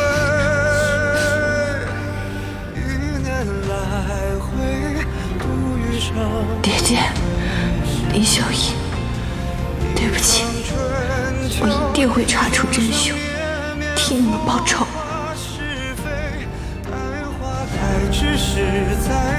水神神去行逆，天地色变，为之怅然涕下。水神生平胸怀仁善，悲悯天下万物苍生，以毕生之灵力助人无数。本座想追封他谥号德善仙尊。锦觅仙上乃是水神所依之独女，按律应当守孝3年，因此与夜神润玉之婚期，便顺延至3年孝期后吧。另外，锦觅仙上继任水神之位，即日受封。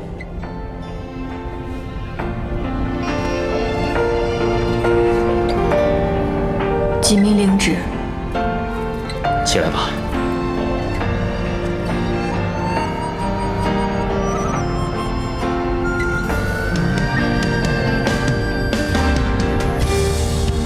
锦觅，一切既然顺便，我答应你，我定会查出何人害了水神。火神无需为此事操心，我自会替蜜儿查出仙上为何人所害。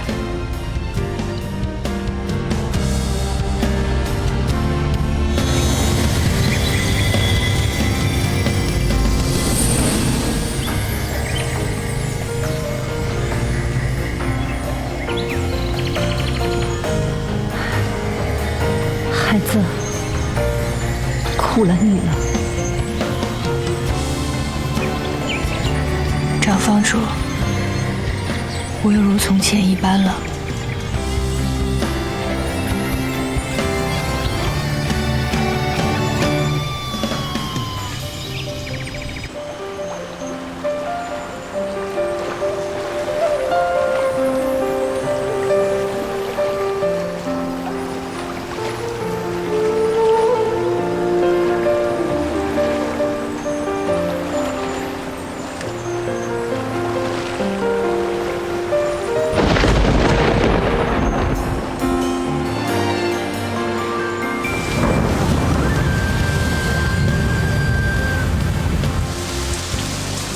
人都说，人影不随流水去，水长东去，人影犹在。只是为何，如今天地间滴水不少，水神爹爹却再也不见了。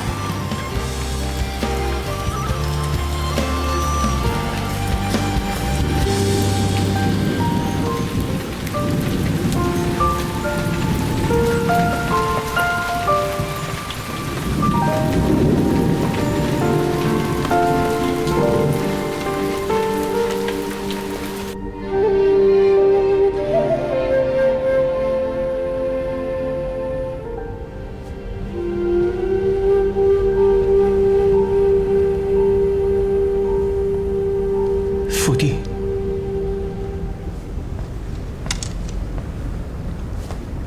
孩儿参见父帝。水神他平日里满嘴的仁义道德，我却时常嗤笑他幼稚如幼童，但我却非常敬佩他，能够身体力行，也就唯有他敢对我说一些真话。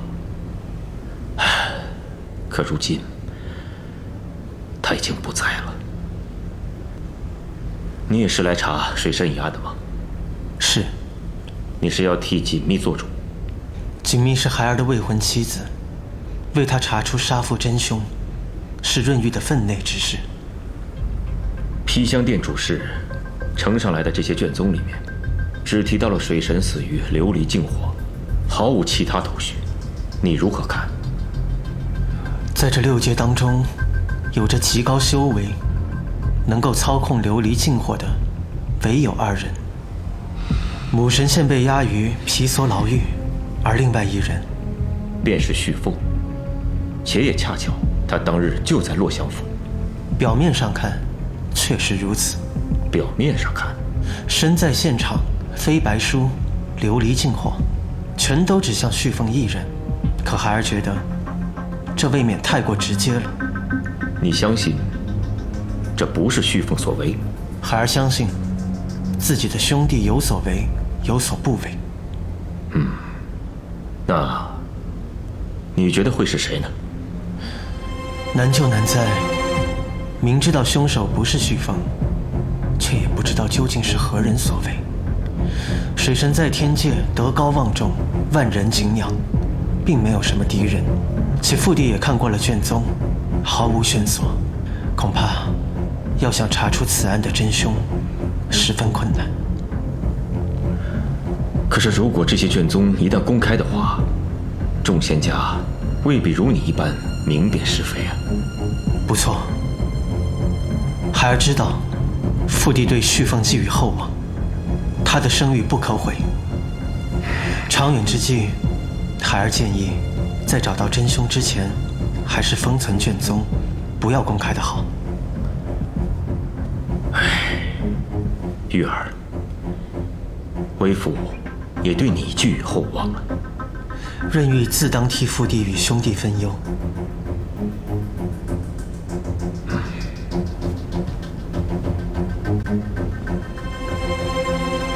玉儿，你有的时候懂事的都让人心疼啊。旭凤需要避嫌，这件事情就全权交于你来处理了，就按你说的做。是父帝。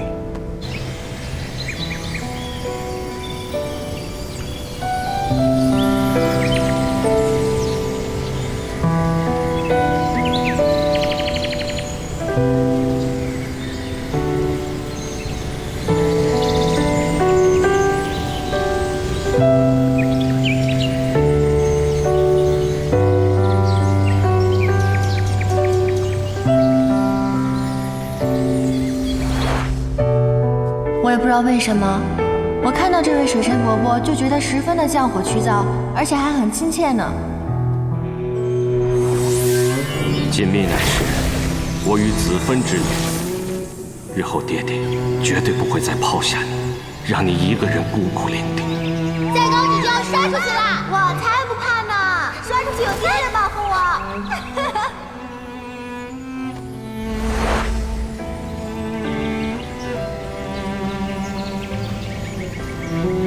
不会的，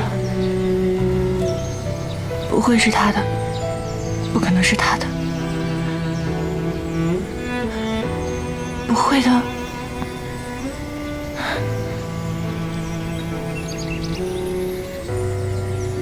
火神殿下，锦觅一向和你亲近，你好好开导开导他吧。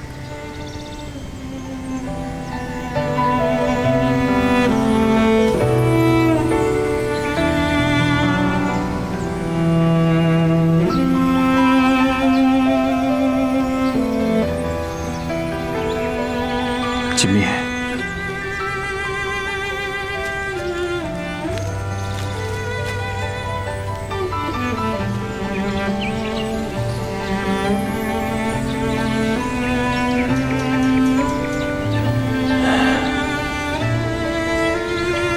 我想去击败二位先生，可以吗？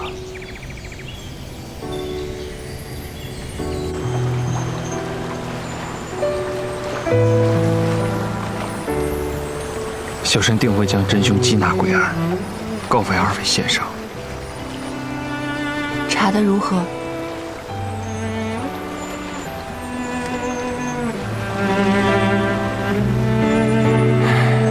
上无前瞻。很奇怪，二位先生罹难的现场竟找不出一丝痕迹。爹爹和林秀仪生前胸怀仁善，与世无争，为何会遭此横祸？都是我害了他们。此事怎可怪你？你无需自责。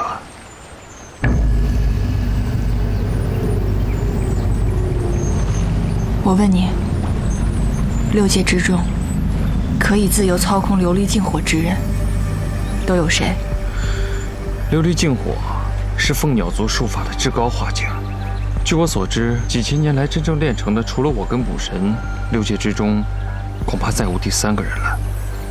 你为什么突然问这个？那我再问你，可以接连杀害爹爹跟林秀仪2位上神的人，六界之中又有几个？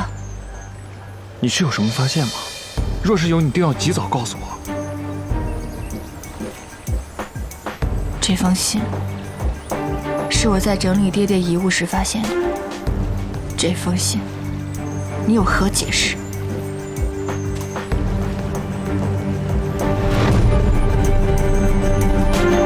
飞白书。潘羽先生，今日子时，庭中遗物，事关紧密，不胜期盼。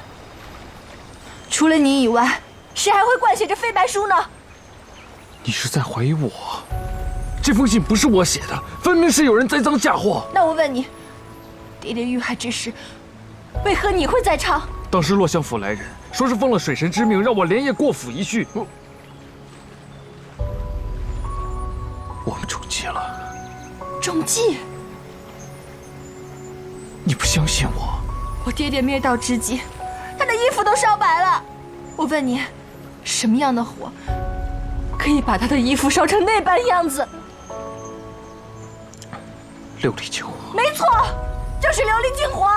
如你所说，六界之中只有你跟天后可以使用琉璃净火，可如今天后人在牢狱之中，能使用琉璃净火的人只有你一个。是你杀了我爹爹！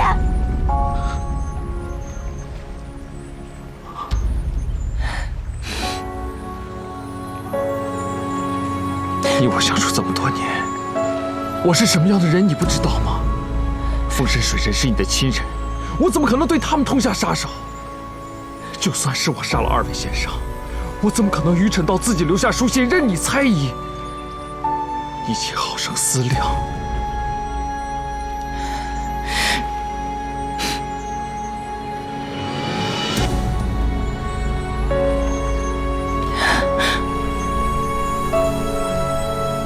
如今我无法自证清白，若你当真觉得是我杀了2位先生，那就拿我的命来抵吧。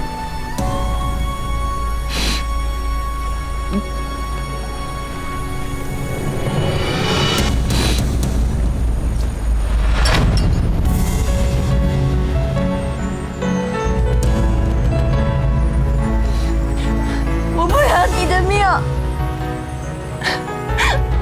我只要爹爹活着，我只要爹爹活着。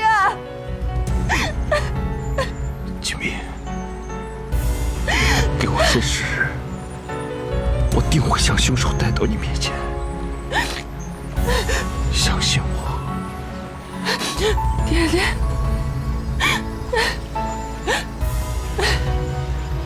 我只要爹爹，我只要爹爹，我只要爹爹还活着，我只要爹爹还活着。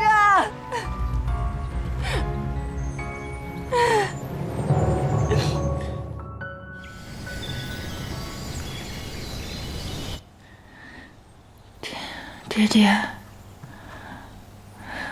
爹爹别走，爹爹别离开女儿，爹爹，爹爹，凤凰，求求你别杀我爹爹，爹爹，你别离开我！爹爹，爹爹，凤凰，求求你，求求你！爹爹，凤凰，你别杀爹！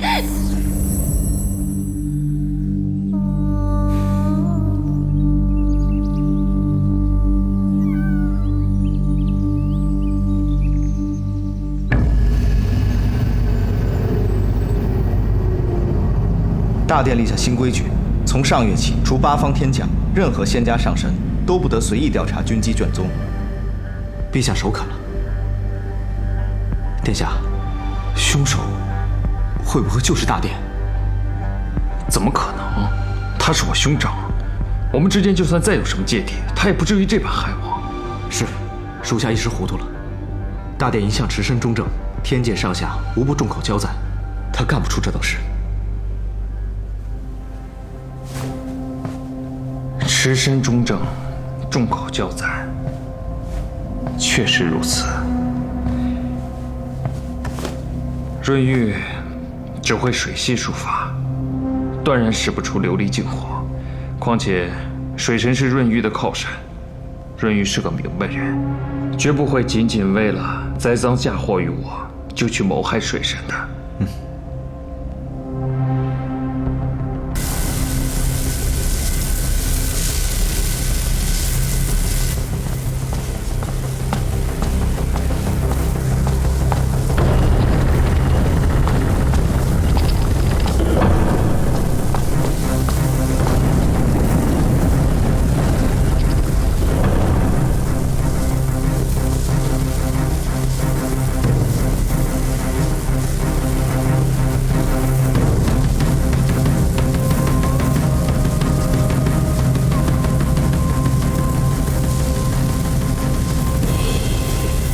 牧神，旭儿，旭儿，我的儿子，你终于来看牧神了。父帝不让我来看你，你怎么变成这个样子了？若天帝不许你来，那你切莫要再来，莫再触怒天帝。牧神没事的。待你当上了天帝，我自然便可出去。不是，是我的自然是我的，不是我的争来又有何用啊？傻孩子，当然要争啊！不是，你可有对水神动手啊？水神怎么了？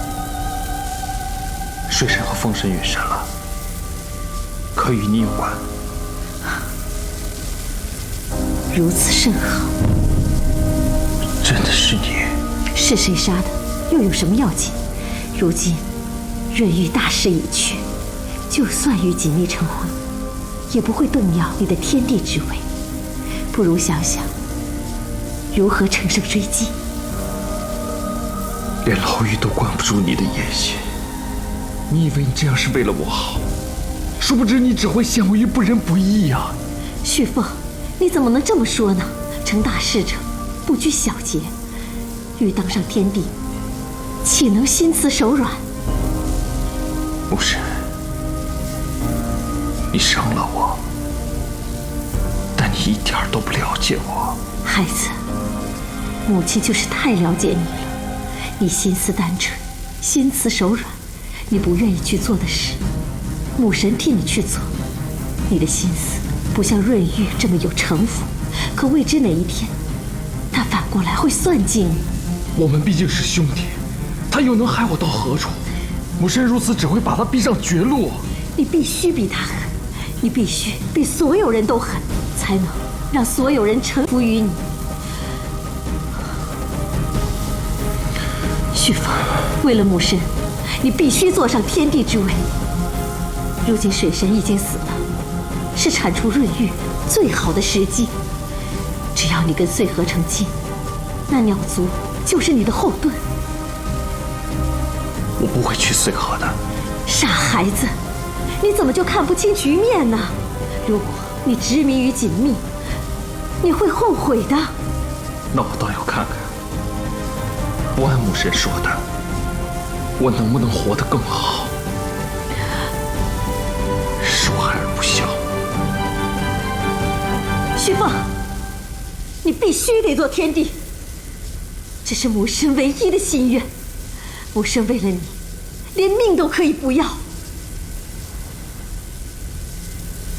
阳有跪乳之恩，鸦有反哺之谊，鸟兽有此，何况神仙？是母以自壮，自能凶残不孝、狠戾忘恩之事与宵禁何异？恕孩儿万难从命，孩儿就是被全天下人所误解，也做不来母神口中的这等孝子。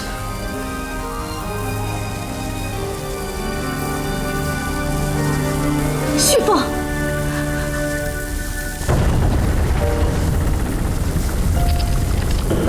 旭凤，旭凤，旭凤。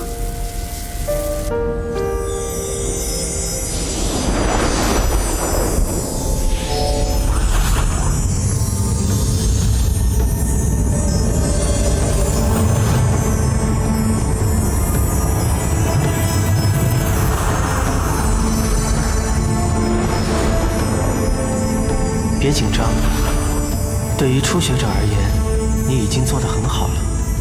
殿下如今政务繁重，况路想早日学会，为殿下分忧。欲速则不达，不着急，慢慢来。以你的资质，相信很快就能上手。殿下，可以排生锈了吗？伤心未落，时辰未到。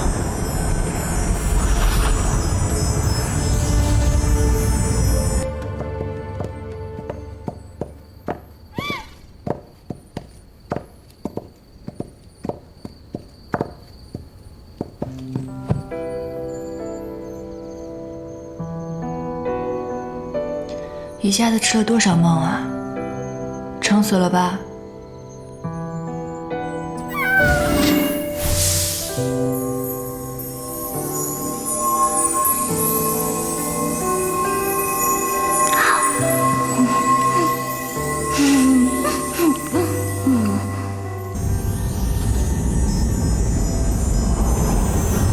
上生锈。是。记住，人生不相见，动如身与伤。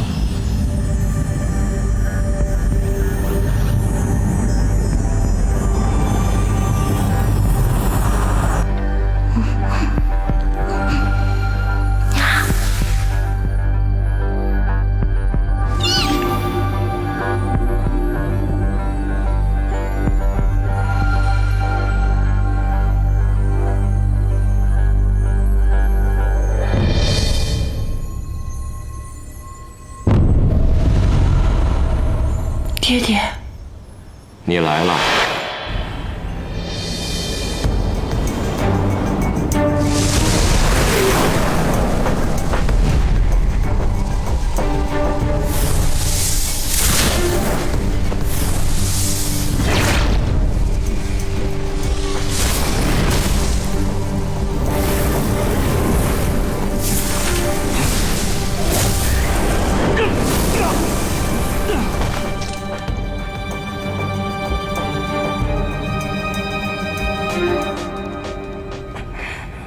你明知锦觅心属于我，却偏偏挡在我们中间，休要怪我无情。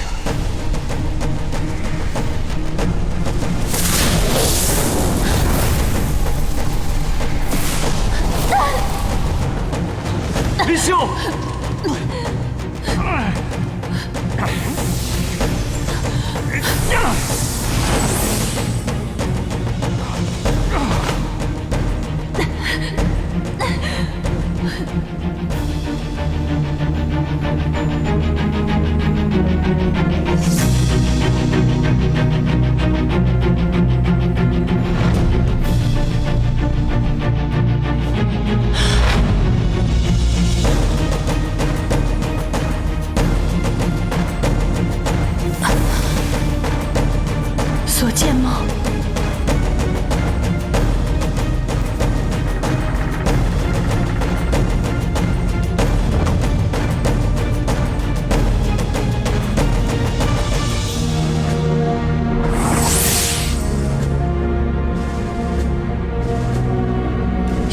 说过，梦录上记载着野兽的去处。若那梦是真的，野兽应该去过齐武宫。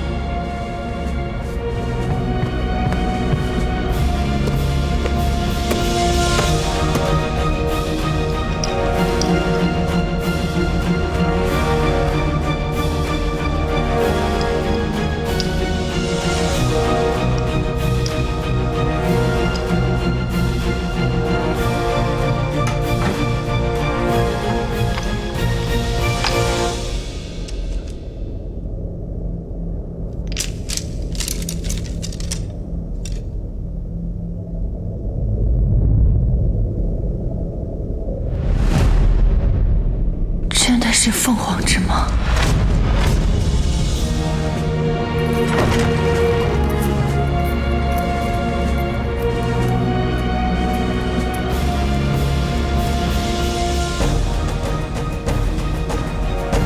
你看，伤心像不像一只蝎子？而生锈，犹似一个张弓搭箭的猎手。猎物与猎手，注定天生为敌。或偶有交集，但也终究天涯有隔，两不相见。今日便到这儿吧。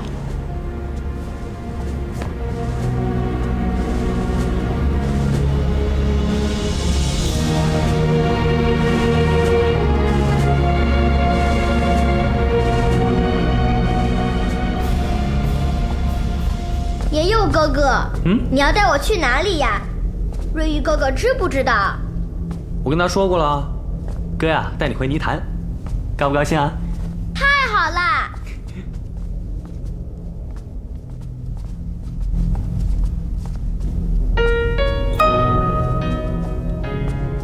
这是准备去哪儿啊？自然是回他该去的地方了。该去的地方？这里就是他的家。这里规矩森严。尔虞我诈，只会抹杀儿童的天性，泯灭他的赤子之心。李儿，过来。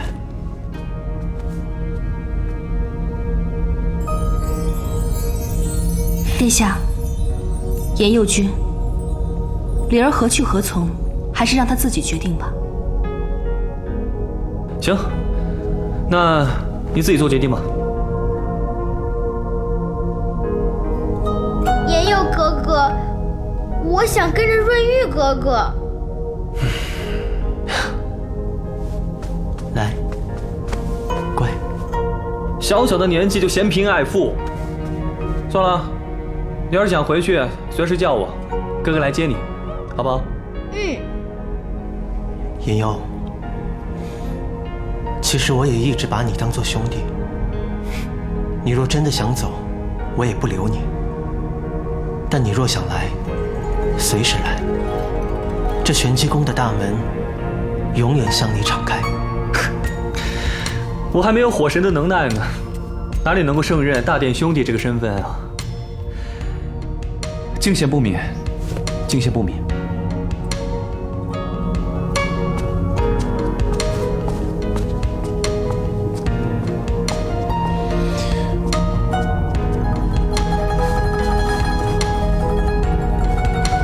李儿啊，谢谢你能留下来陪着哥哥。娘亲走的那一日，把我藏在云梦泽的泥潭里。她跟我说，要是他回不来了，以后都要听大哥哥的话。这些李儿都记得。娘亲也跟哥哥说，这一生都要好好照顾你，哥哥也不会忘记。以后就只有我们两个人相依为命了。那我以后还能见到言佑哥，还能去泥潭里打滚吗？当然可以了。好了，你先回去休息。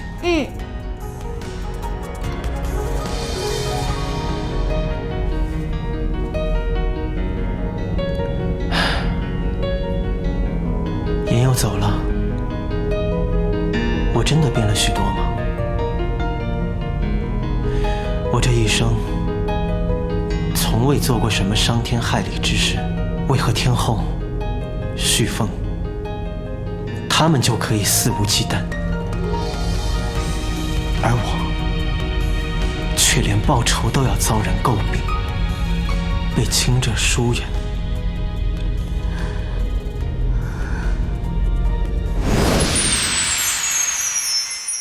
言又走了，我真的变了许多吗？我这一生从未做过什么伤天害理之事，为何天后、旭凤他们就可以肆无忌惮，而我却连报仇都要遭人诟病，被轻者疏远？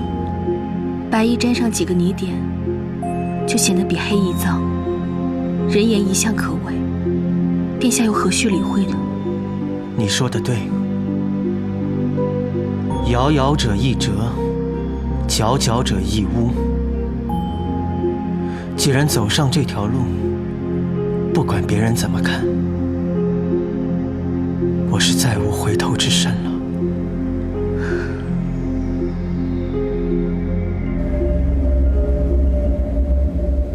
此次安抚鸟族，调粮赈灾，夜神绝功至伟。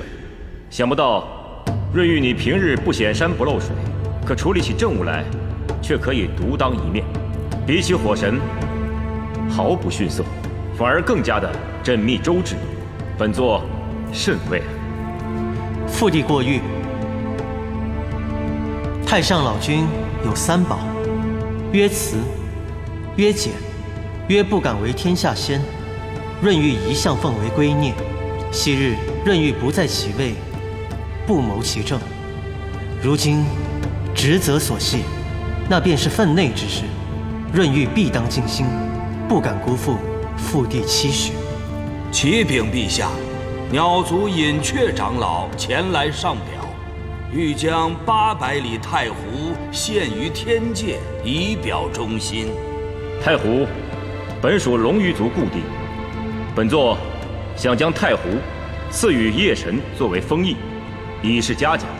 不知夜神意下如何？多谢父帝厚赏。龙鱼族已覆灭数千年，往事早已如烟。润玉身为天地长子，守土有责，能为父帝分忧，余愿足矣。太湖乃一方仙境，不该为一家一族所窃据，更不该沦为一人一姓之私产。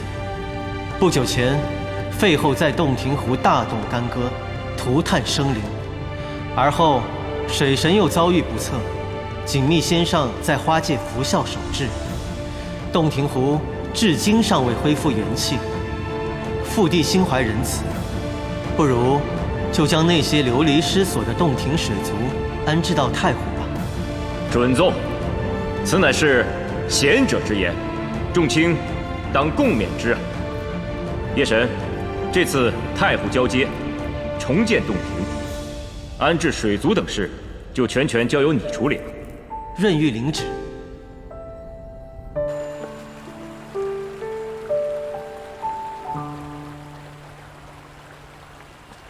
这刚倒下一个夜火修罗，这又上来一个巡海夜叉。这二殿下一向严厉，可这大殿下呢，平时看着还好说话，可是做起事来一板一眼，毫不含糊，为人又那么精细。你说你爹怎么那么倒霉呀？怎么总碰上这些难缠的人物？不过，大殿下这次可是大手笔呀！方才他在九霄云殿上根本就没有计较一湖一地之得失，如此看来，他所谋甚远。哎，还是我女儿有眼光啊！这把冷灶烧得妙。哎呦，女儿啊女儿，你就别看了好不好？哎。你看看你爹，看看爹好不好？自从月下仙人寿宴之后，你可是一次都没回来看过爹，是不是还在生爹爹的气呀？爹爹，你要是再当众说什么赐婚什么的，我就再也不理您了。哦，说我少冷饭，怎么什么话从您嘴里说出来就那么难听？好，爹不说了，爹不多嘴了，行不行？你说这两位兄弟也是啊，也不肯学学天地的无为而治，那就像娶媳妇儿一样的啊，不管家花野花，只要过了门呢，都是一样的啊。不管是在朝在野，只要是上了位，也是无差。爹，那也没见您收手啊，还不是娶了一房又一房的。这丫头，这就像凡人新盖的茅厕还能香3天呢？也不知道他们是怎么想的。这大殿下呢，根本不按牌理出牌，而这二殿下呢，他心里就根本没有这副牌。唉，都是神仙，为什么您和水神先生差距这么大呢？水神先生，学他干什么？学他死于非命？真该让元姬仙子把您投到凡间去，凡间的官场和账房最适合您。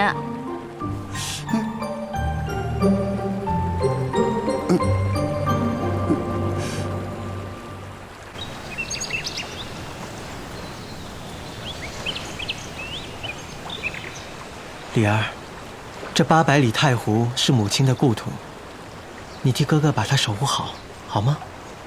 哦，可是我灵力低微，守不住怎么办？这湖底啊，有一片很大的泥潭哦。哥哥放心，我保证把它守护得好好的。以后有事就来找哥哥，你言佑哥也会帮你的。那2位哥哥，我走了。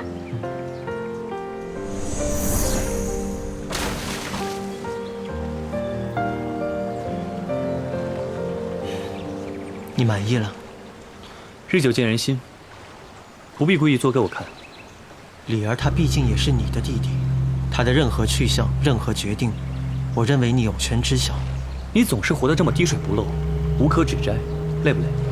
总比死了要强。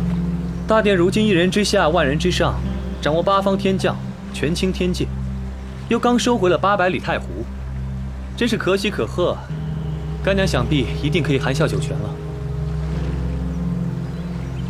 要走了？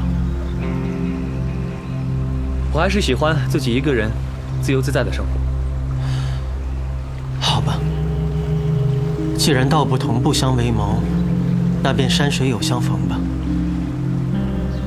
后会有期。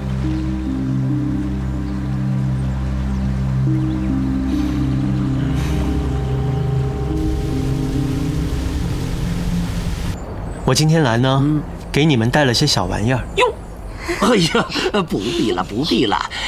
老胡岁数这么大了，也不再需要什么了。哎呀，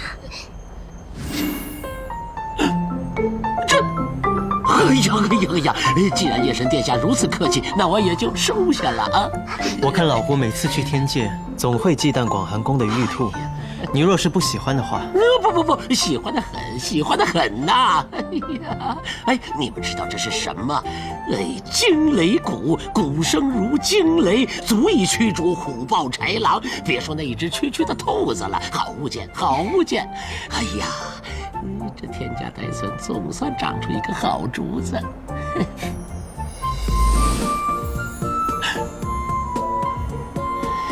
连翘，听锦觅说，你最喜欢天上人间的奇观异景，成日待在这水镜中，怕是会憋得无聊，倒不如用这万象筒解解闷。谢谢殿下。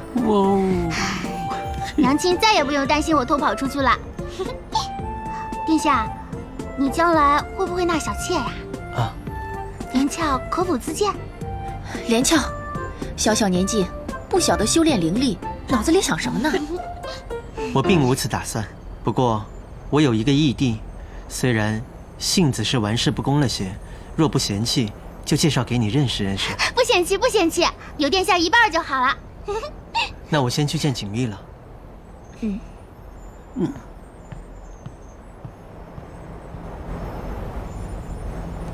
玄灵斗母元君10几万年前曾写下一套花经，可惜凋零于世，让长姐好是心痛。不想这夜神神通广大，竟觅得此经，还全套赠予我们众方主。这几万年啊，我可真没见找方主如此嘉许过谁。夜神殿下做事并不刻意，总在不经意之间就圆满妥帖地解决一切。再难的事情于他，也不过是举手之劳，让受其相助之人亦不觉心中有亏欠。正所谓润物细无声，世间最难得自然而然四字。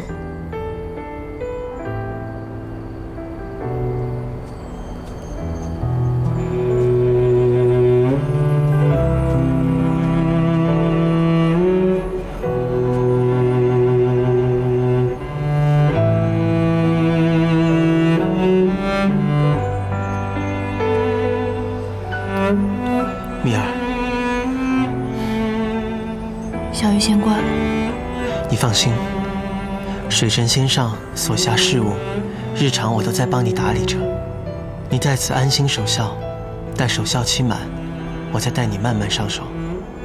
谢谢你，小鱼仙官。我真的不知道，如果没有你在，我该怎么办？对我何须客气。以后的路，我会一直陪你走下去。也不知道爹爹的案子查得如何了。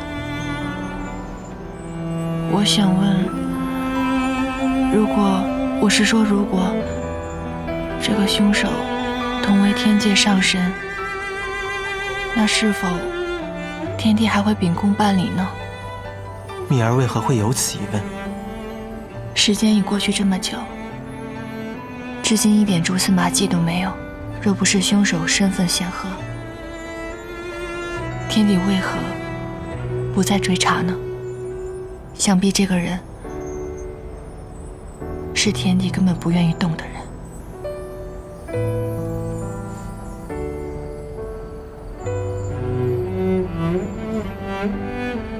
执法殿几番报了线索上去，只因证据不足，府邸只是按下不表，更将消息严密封锁。我没有证据，也不好妄加揣测。蜜儿可有什么怀疑的对象吗？我只是想不明白，爹爹生前心性淡薄，与世无争，为何会招来杀身之祸？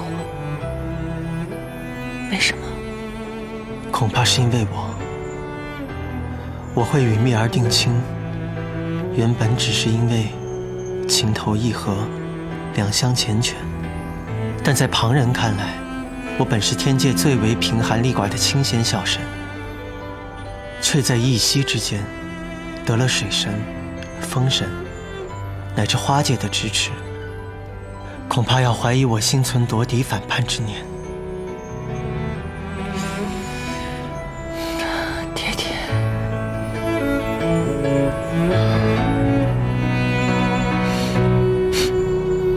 蜜儿，你放心，我一定不会让水神仙上就这样无辜惨死的。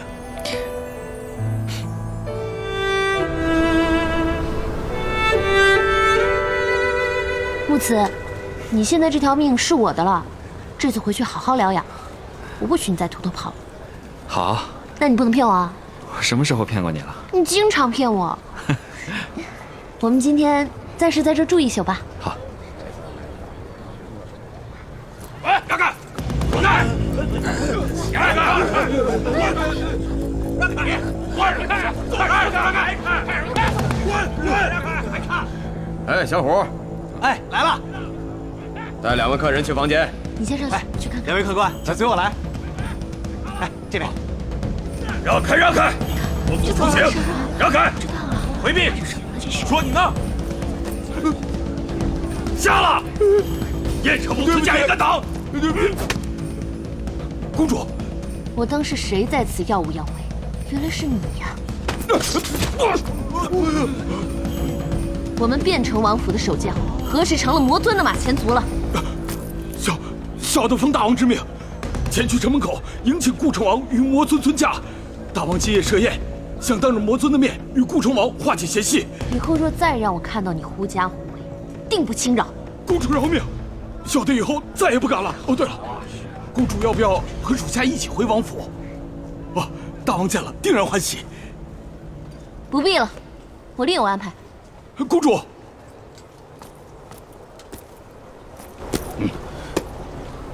王府里一切布置妥当了吗？一切就绪。你怎么不把流云公主一道带回去？也是大功一件呢。眼下，这宴席才是决定大事。此时若逼急了流英，只怕打草惊蛇。哼！今日若事成，以后还怕他？你去盯着他。是。今夜我爹宴请魔尊跟顾城王，我们就先在这住一宿，避避风头。既然如此，公主应该先回去帮忙张罗张罗。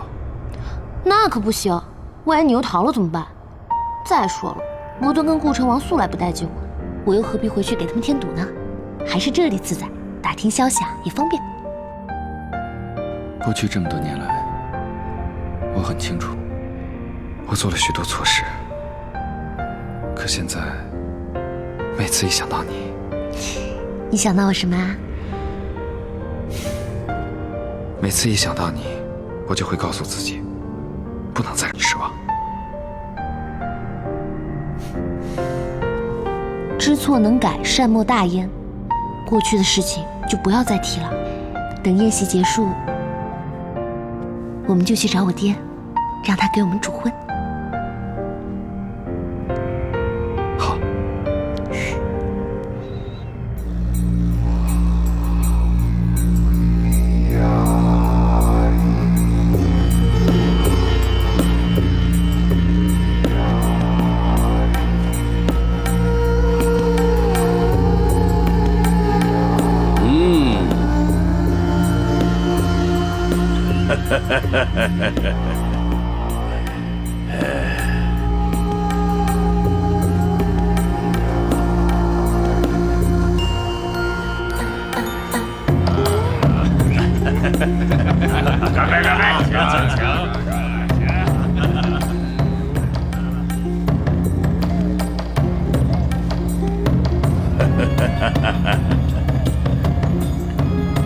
今日为何不见流英公主啊？这丫头也惯了，有一阵子没回来了。该不会是在天界乐不思蜀了吧？顾城王真会说笑。流英虽然顽劣，但是还算是识大体，大节上断然不会有亏。我可听说流英公主一向和火神走得很近，自然外头有不少风言风语。前些日子，流英被同族人追杀，躲在外面，连王府都不敢回。卞城王此话何意啊？你顾城王消息灵通，应该是心知肚明吧？好了好了好了，你们都是我的左膀右臂，为了咱们魔界，喝了这杯酒，从今往后，以往的恩恩怨怨一笔勾销。魔尊，请，请顾城王，请，请。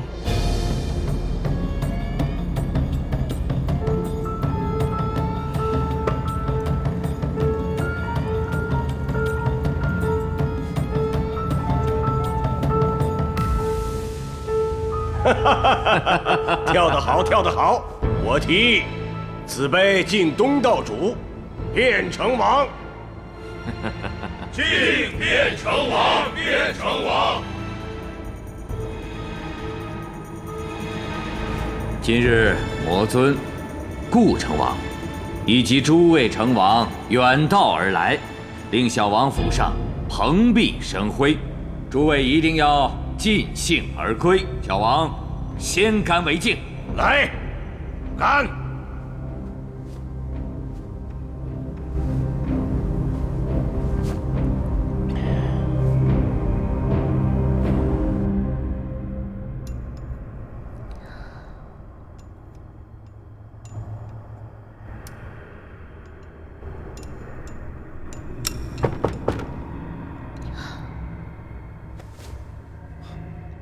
公主，大事不好，魔尊死了。你说什么？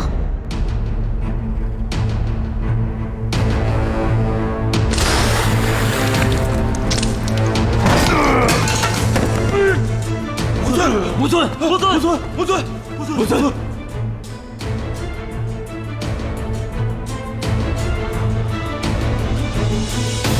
来人，把他给我拿下！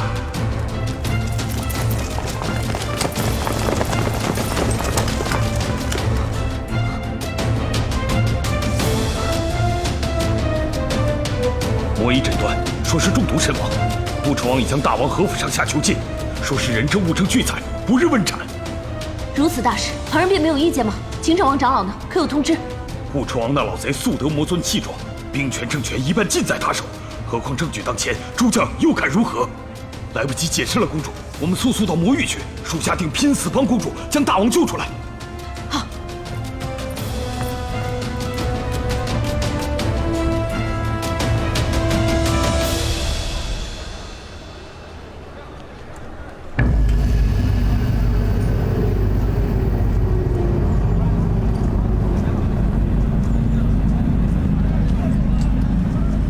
公主，怎么了？再晚可就来不及了。你说何府上下俱被收监，你是父王的亲信，昨日又替父王迎接燕成王的教辇，顾城王怎么可能会轻易放过你？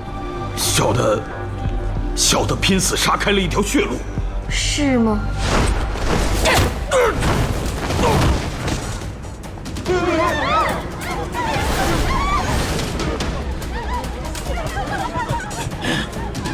若按照你所说的，顾城王应该满城通缉你才对，怎会任你悄无声息来到客栈？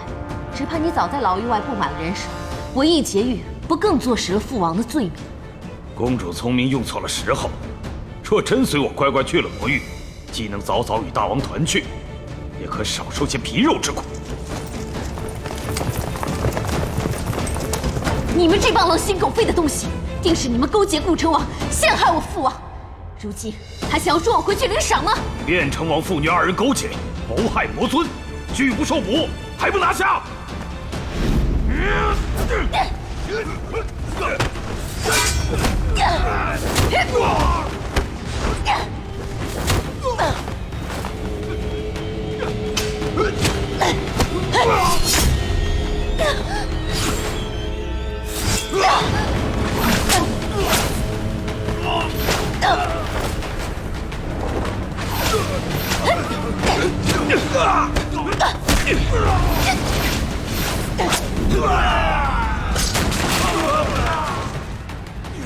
走！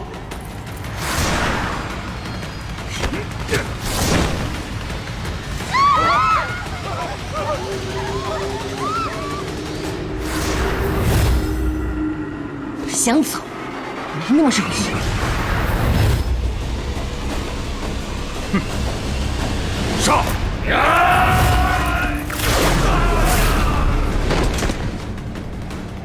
不辞，如今燕成王已死，卞成王已成为阶下囚，魔界尽在顾成王殿下之手。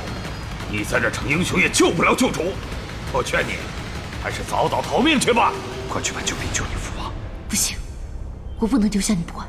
放心吧，这些人我还能对付。那你小心。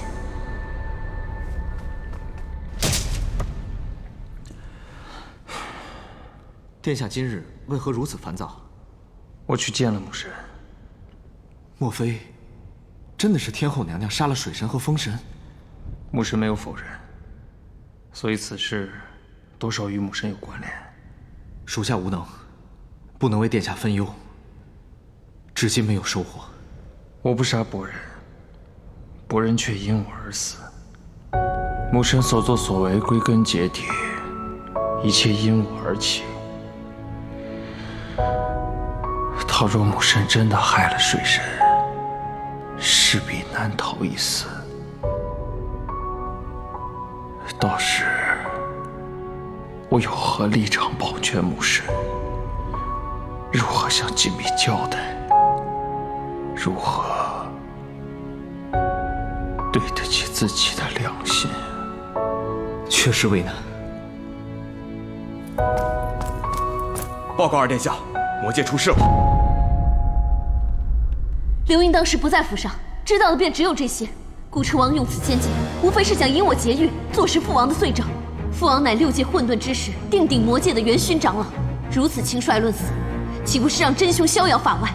还请天帝陛下出手相助。汴城公主，如你所言，燕成王是在汴城王府中赴宴中毒暴毙而死的，又有魔医诊断为证。那你又可有顾成王冤枉你父王的证据呢？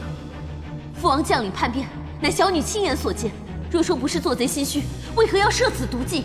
小女伤痕犹在，还望陛下明察。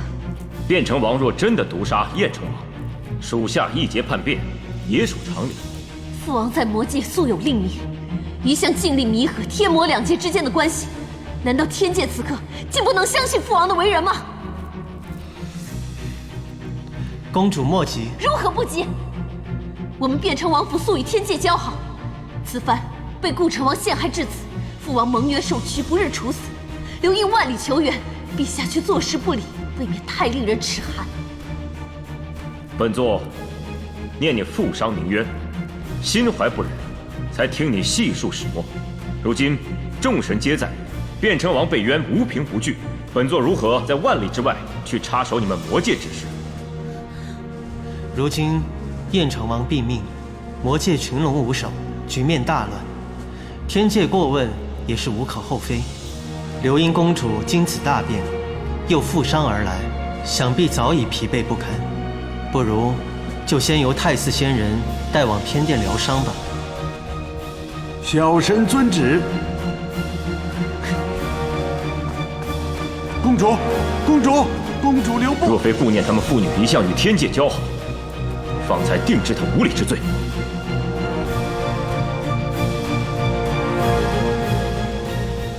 公主，哎，公主留步，公主留步！哎呀，公主留步！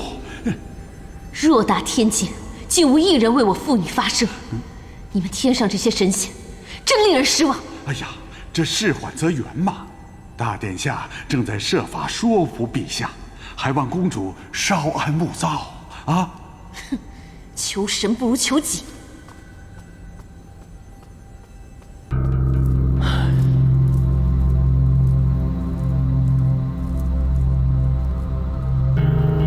父帝宽宏，这刘英公主一心救父，虽有些强人所难，我们天界也并无立场插手干预。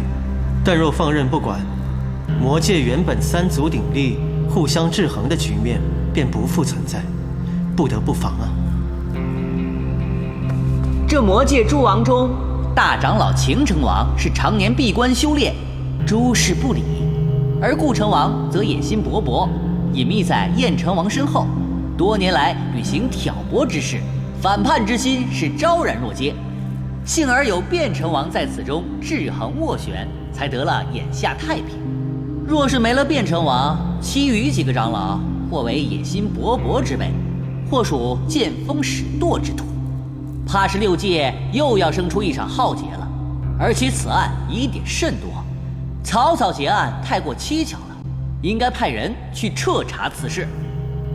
陛下，夜神殿下与月下仙人言之有理。如今魔界的太平局面维持不易，所以绝不能够让顾成王一家独大。那何人堪此重任呢？润玉愿赴魔界，替父帝分忧。最熟悉魔界事务的，当然是火神了。他面壁思过多久了？已经足月了。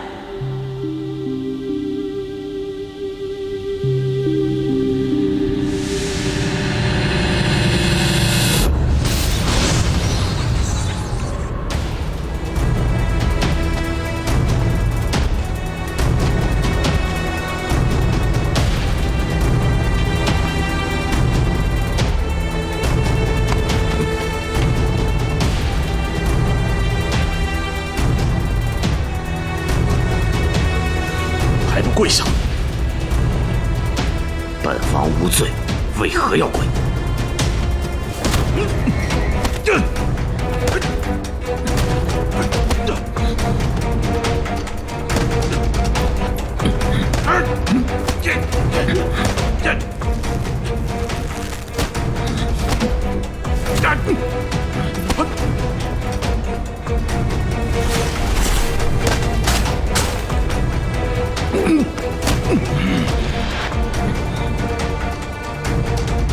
顾成王，你这么着急要杀我，做贼心虚吗？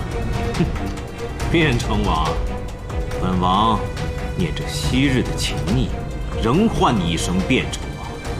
魔尊待你不薄，可是你却恩将仇报，毒害魔尊，图谋篡位。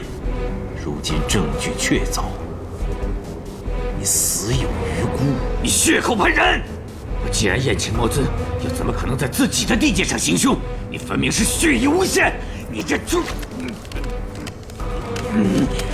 今日，本王就要带魔界铲除败类，用你的血来祭奠魔尊。此时是吉时，本王便亲自送你上路。对了，本王知晓你最疼爱刘英，本王承诺，待我抓到他，一定送他去忘川和你团圆。你这畜生！畜生！时辰到，请允魔处。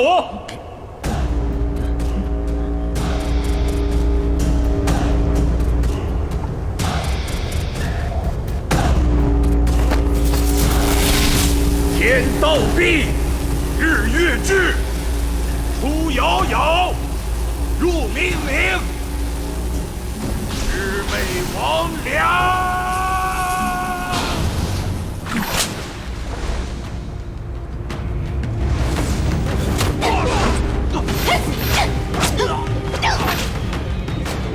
谁敢上父啊？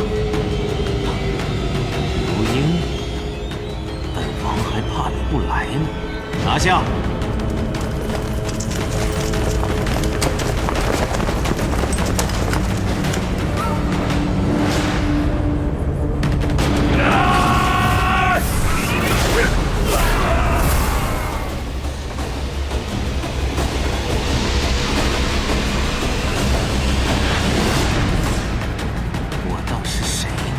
原来是灭灵族的余孽，本王今日就将你们一并消灭。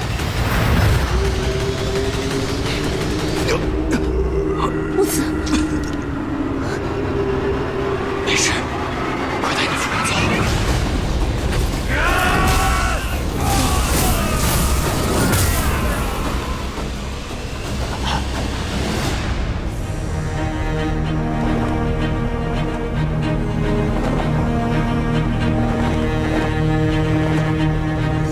凤兄，火神，此案尚未结案，顾成王就迫不及待地定罪，未免失之公允了。此事是我魔界的自家事，天界未免把手伸得太长了吧？按理我天界不该干涉魔界事务，但天魔二界一向互相影响，魔界若不稳定，我天界恐怕也会深受其害。魔尊之死事关重大，与天界互通有无，也是魔界之责任。况且，顾成王并非魔尊，却行使着魔尊的权力，处置魔，貌似不同吧？魔尊陨身，魔界群龙无首，我代魔界子民主持正义，有何不同？再说，我魔界律法岂能任人践踏？是否正义，要先查过再说。顾成王不必急于一时。天帝闻说魔尊暴毙，万分悲痛，特命本神前来协助顾成王调查清楚，以免枉杀无辜。顾成王若不情愿，不如前去天界，与我父弟商议商议。好，既然天帝有所怀疑，那便细细的查就是。只是魔尊是在卞成王府遇害的，如若找不到凶手的话，还要为卞城王施怒。好，给我3日，查出真相。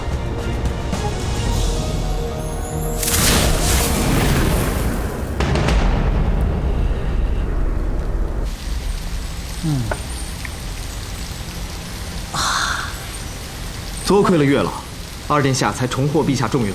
月老果然智勇双全呐！哎，其实老夫我呀是不愿意参加这些天家正事的，但是凤娃急着去救人，那些话呀也都是凤娃教我的。那也得是您配合的好呀。哎，二殿下总跟我们说，让我们多跟您月老学着点儿。真的？凤娃真这么说？嘿嘿，多看画本，多看书啊。可是，您平时看的那些画本和书，讲的不都是些男欢女爱的事儿吗？这男女之事，暗合阴阳之道。这阴阳之道，不就是天地之道吗？笨呐！是。哎，凤兄，这位魔医在燕城王中毒那日便在现场。参见火神殿下。免礼。当日你便在现场，你可知道燕城王中的是何毒啊？回火神殿下，当时燕城王的死状，颇像是中了绛珠草之毒，但在下尚不能确定，确实是这种毒草之毒。绛珠草。这绛珠草虽然没有见过，却听我父王提及过。它最早生长在魔音谷之中，它所在的地方寸草不生，走兽尽死，而且它能毒害魔族之人，所以早在7万年前，魔族便用天火将其焚烧除去。绛珠草已消失于世了。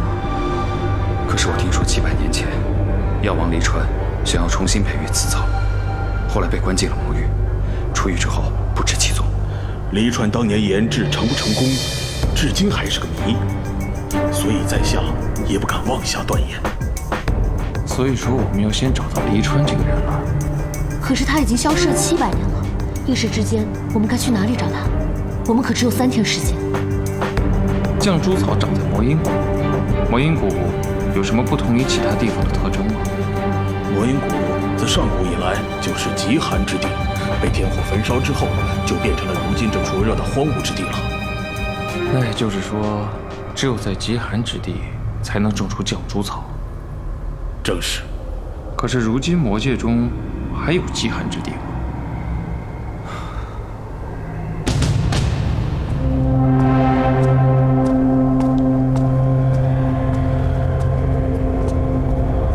我在西边没有发现，你们呢？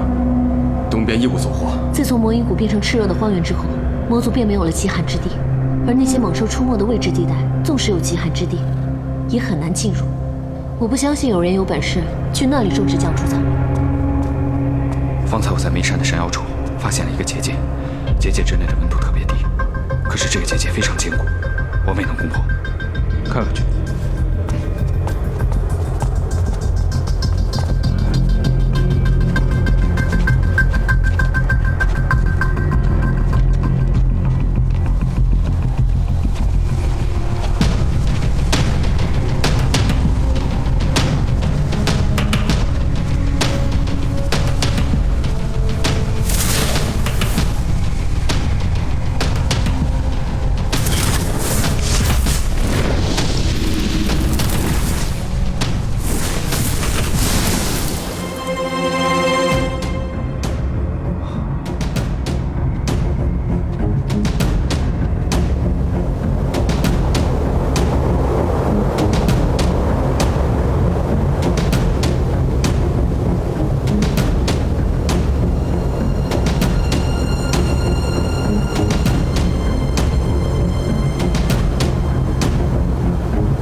若真是他，他还真是个瑶池。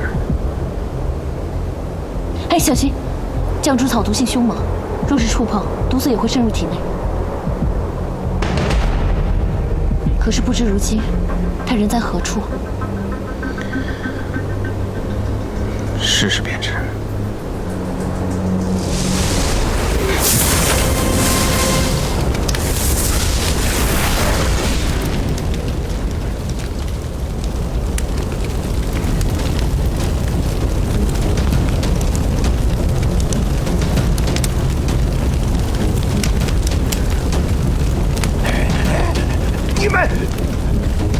你们，我的绛珠草！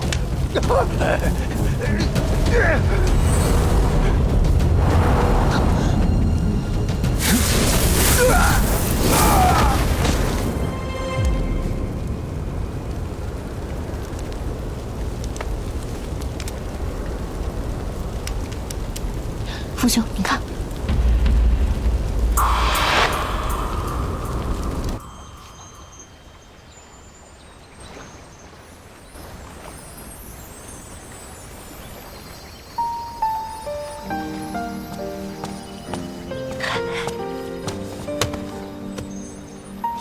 呀！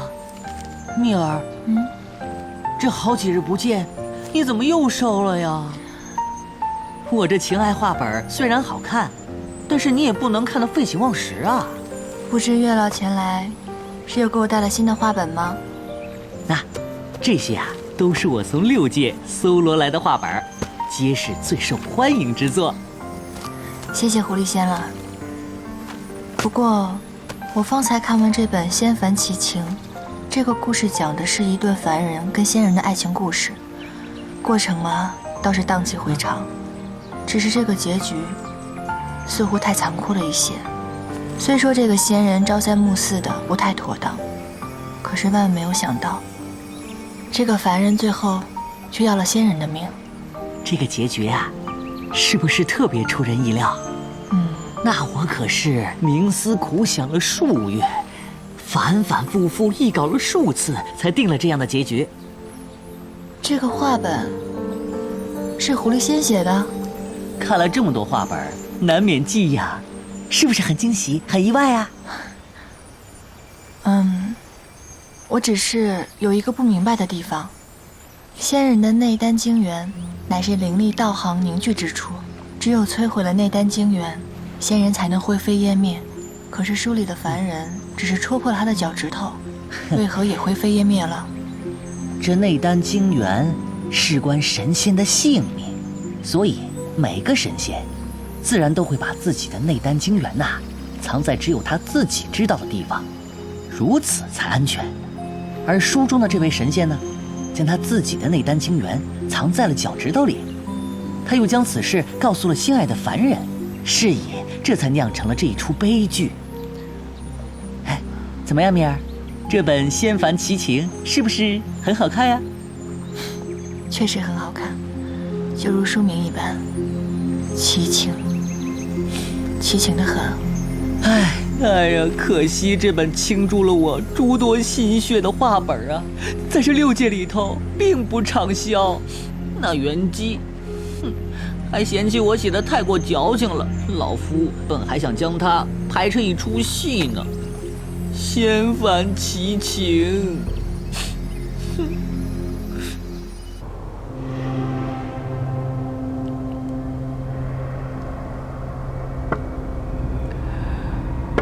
火神殿下，可是查出什么眉目了？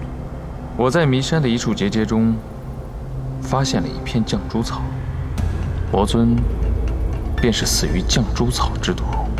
绛珠草，据我所知，那毒草在万年之前便已被禁，消失于世了。顾成王可还记得黎川就是那个700年前妄图重新种植绛珠草的狂徒吗？他在弥山设了一个极寒的结界，种植了一片绛珠草。也就是说，变成王是从黎川那儿得到了这株毒草，毒害了魔尊。并没有证据说明变成王与黎川有关联，不过，我在他设的结界中发现了一样有趣的东西。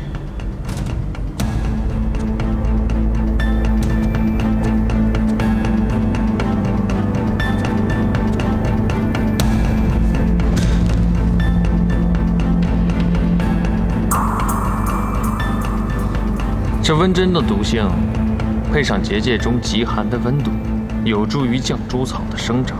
顾成王也知道，这温针出自穷奇之身，但现如今穷奇被关在天界，自然不可能与黎川联合作恶。不过，顾成王看管穷奇数百年，若手上有些温针，我倒是觉得并不意外。火神这话什么意思？难道你怀疑我是加害魔尊的凶手吗？等黎川醒了，问问便知。一个疯子的话，不足为信。顾成王可见过黎川？从未见过。那顾成王怎知他是个疯子？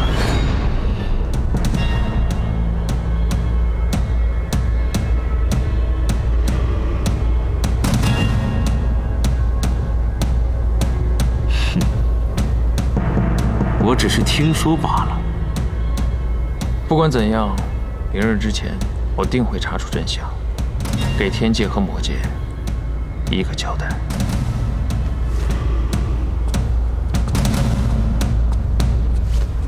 大王，我们现在该怎么办？不能让那个黎川开口。这件事情你去办。是。看来我得去一趟天界了。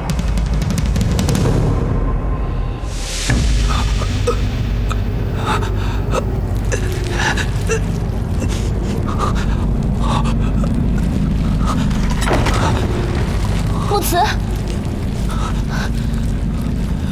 木慈，你怎么了？是日界天残，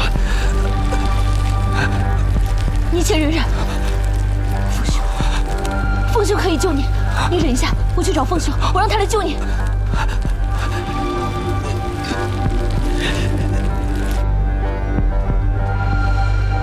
凤兄，请你救救木慈。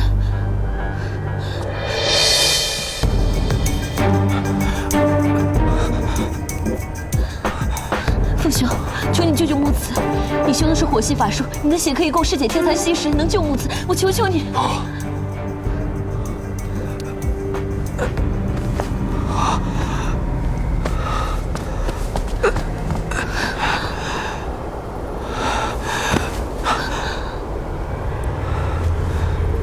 求殿下为我焚灭体内的天残。焚灭天残，你便只有10年寿命。即便只剩10年，我也不愿意依附他人而活着。我要堂堂正正的活着，光明正大的爱你。可是我要你一生一世。公主，原谅母子的自私。我不愿意这么没有尊严的活着，更不愿意连爱你的资格都没有。不管我还能活多久，母子的一生只属于公主一人。母子，望公主和殿下成全。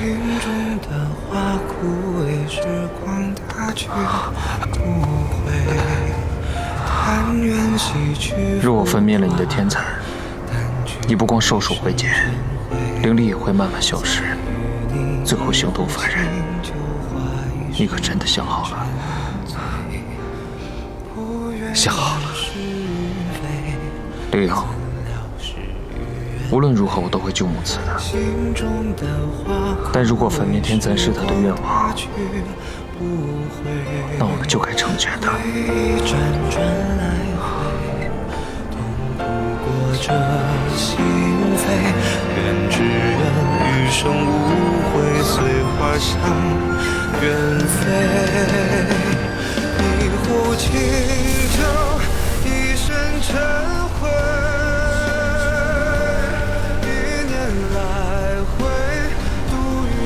迂回。一场春秋，生生灭灭，浮华是非，待花开之时再醉一回。愿这生生的时光不再枯萎，待花开之时再醉一回。愿这生生的时光不再枯萎，再回首前场新旧余味。公子，为了世界天才，他的身子会很虚弱。日后我会照顾他一辈子的。若是真心真意相守相伴，纵使只有须臾一瞬，也是值得。好好珍惜剩下的日子吧。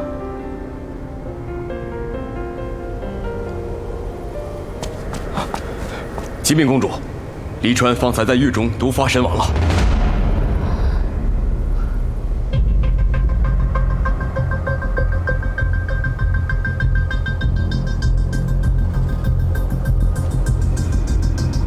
江珠草，如今线索断了，我该如何为父王祈愿？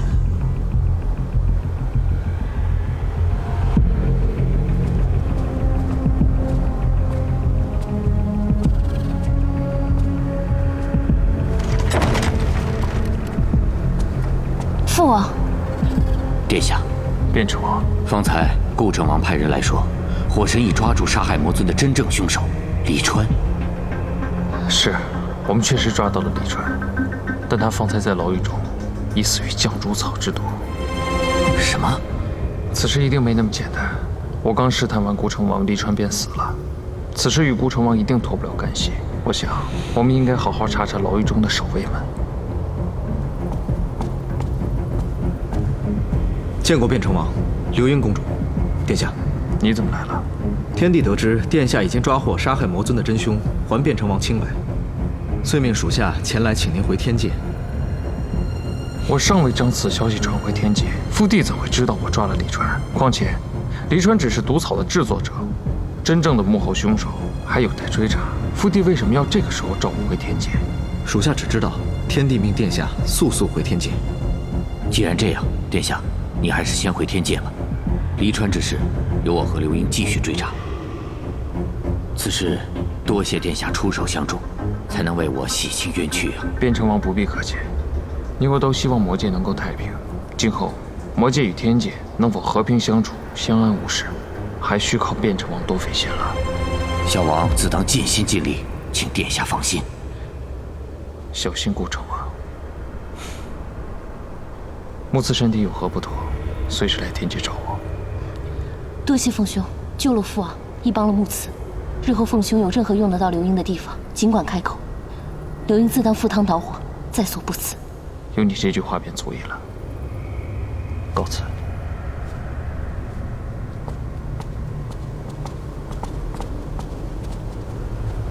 火神文韬武略，胸怀六界，他日若能坐上天帝的位置，定能让我六界万年安泰。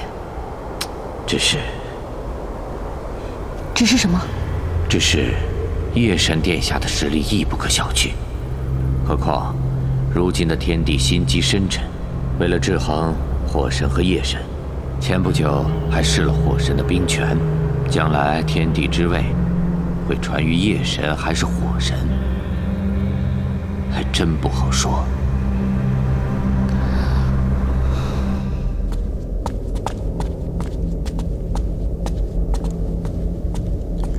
徐凤见过父帝。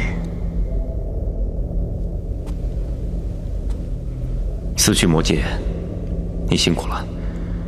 不知父帝为何要将我匆匆召回？我所抓获的黎川，不过是幕后黑手的一颗棋子。我怀疑此事与顾城王脱不了干系。我本担心，魔界若是顾城王独大，与天界不利；但魔界若只剩卞城王，隐患犹在。你此去洗脱了卞城王的嫌疑，便已完成了任务。魔界两王制衡，方能太平。可是父帝，你此行让本座甚是欣慰，以后要多专注天界事务，不要再为其他的事情而分神了。我今日将5方兵权重新交还于你，你可莫要再令本座失望了。是。大王，如今火神已回了天界，我们要不要趁机把变成王杀掉？我原以为火神只会成匹夫之勇，没成想他的智谋也不逊色。幸亏我及时赶到天界善后，否则恐怕我现在也是自身难保。天帝和火神打的是让我和变成王互相制衡的算盘。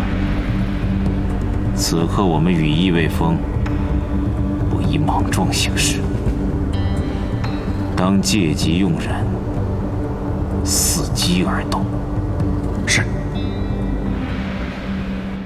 朝令夕改，兵权也能传来传去，如同儿戏。天帝此举未免太令人齿寒。作为天帝，权力制衡是再正常不过的事了，你不必放在心上。为父将5方天将的兵权还给了旭父，你意下如何？心中可有什么委屈？回父帝，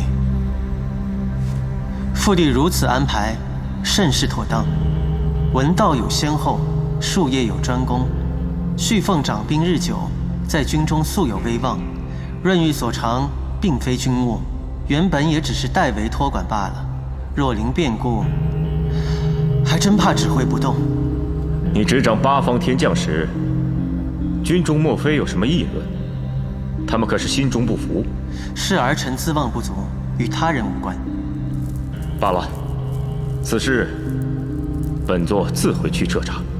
我再交给你一桩新的差事：顾城王不日将会继承魔尊之位，你下一趟魔界，待本座向顾城王宣谕旨意。魔界事务一向由旭凤主持，儿臣怕……哎，旭凤行军打仗时，与顾城王积怨颇深，恐有不便。儿臣遵旨。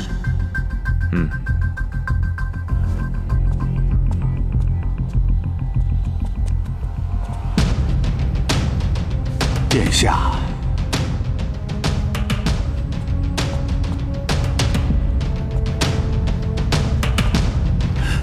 参见陛下，已上了12道封印。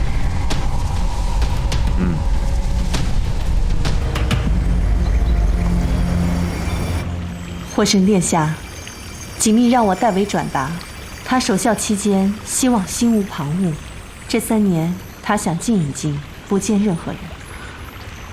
我只要见他一面就好，我有话想对他说。火神殿下，既然锦觅如是说，便莫要为难本仙了。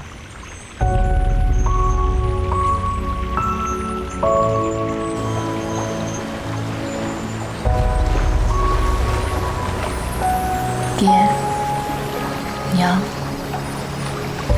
林秀仪，我该怎么办？我该怎么办呢？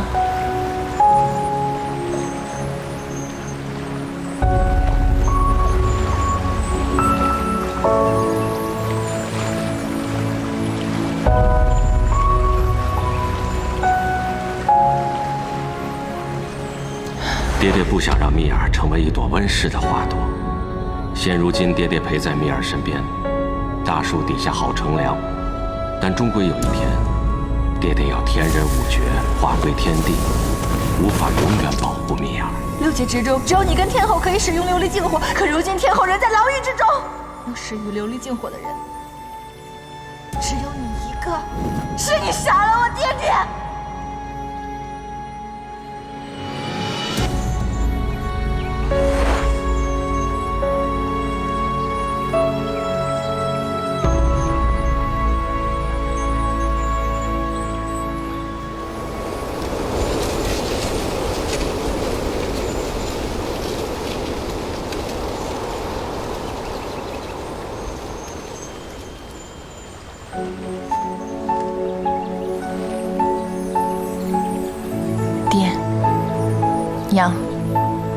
你们放心吧，我一定会让所有人知道，到底是谁害了爹爹，还有林秀英。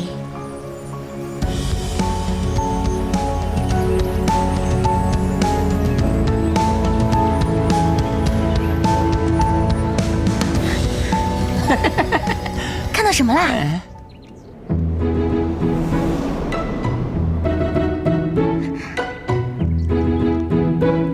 快给我看看，给我看看！有情人终成眷属啊，真好。哎，对啊，锦觅和夜神大婚的日子就快到了。哎呀，这日子过得也太快了。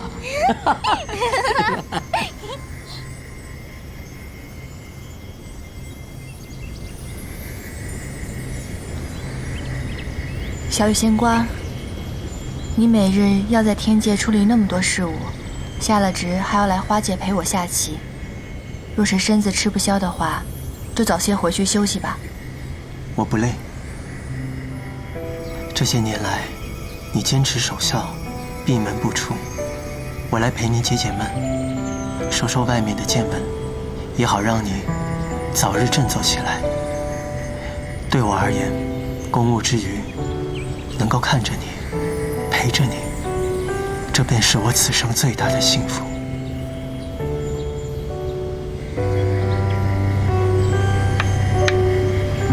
你若下在此处，10步之内必输。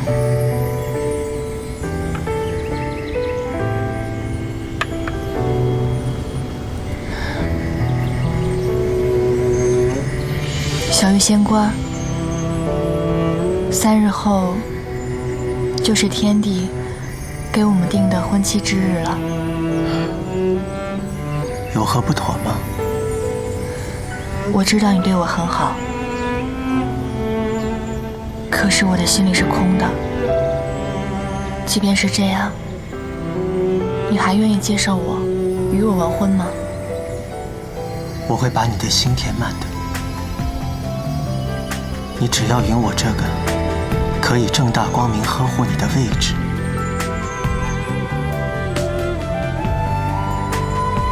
小玉仙官，蜜儿，对不起。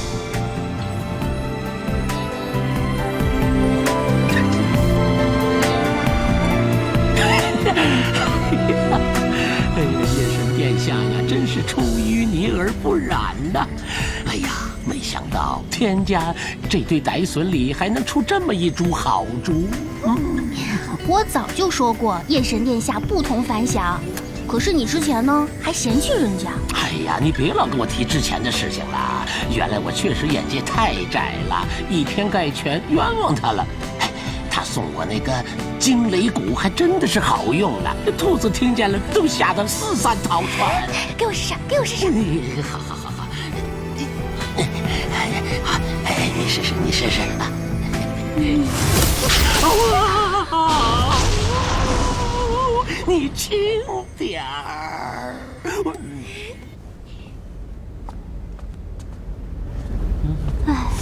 哎呦，疼死我了！人杰，你这匆匆忙忙的，为何呀？别提了，水神跟夜神殿下大婚在即，我这不是急急忙忙的去给天帝送九霄云殿内诸位仙家座位排布图。哇，如此重的任务都交给你了呀！看来我这个兄长对你颇是信任呐，颜姬。你这个飞黄腾达的日子指日可待呀！哎，诸位仙家关系本就复杂，有些仙家万万不可置于一处。如若到时位置安排的不妥，怕是这将来有一天他们都要埋怨死我。这分明就是个烫手山芋。哎，不如你来帮忙出出主意吧。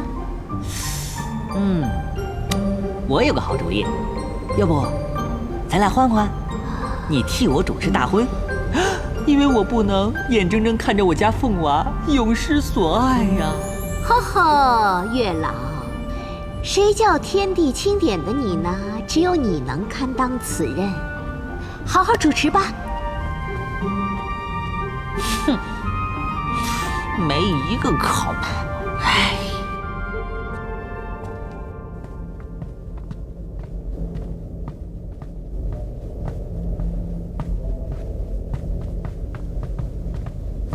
殿下回来了，锦觅仙子可好？还好。这是天帝陛下差人送过来的，说此杯可化水为茶。陛下说，你一向好茶，且总能化腐朽为神奇。此杯与殿下甚是相配，特作为新婚贺礼。父帝，你的父爱来得太迟了。讽刺的是，从前在我真心实意的时候，却什么也得不到。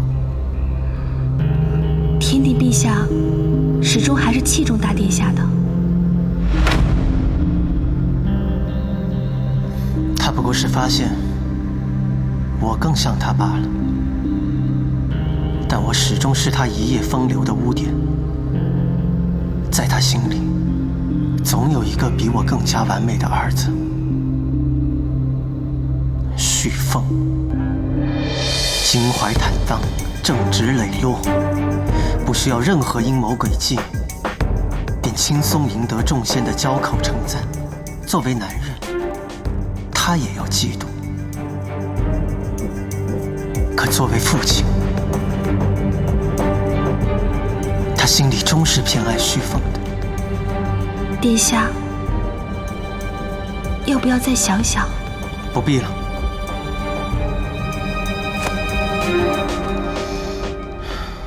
这3年来筹谋的一切，岂能前功尽弃？通知鸟族和3方天兵，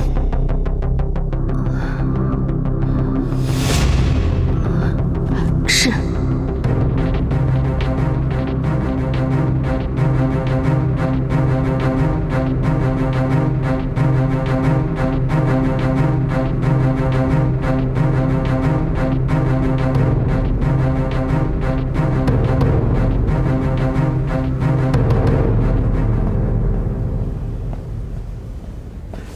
殿下，岸上来报，3方天兵最近暗暗集结，且鸟族也有异动，仿佛是要有大动作。看来润玉已经枕戈待旦了。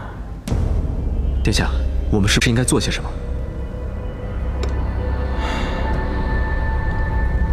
容我想想吧。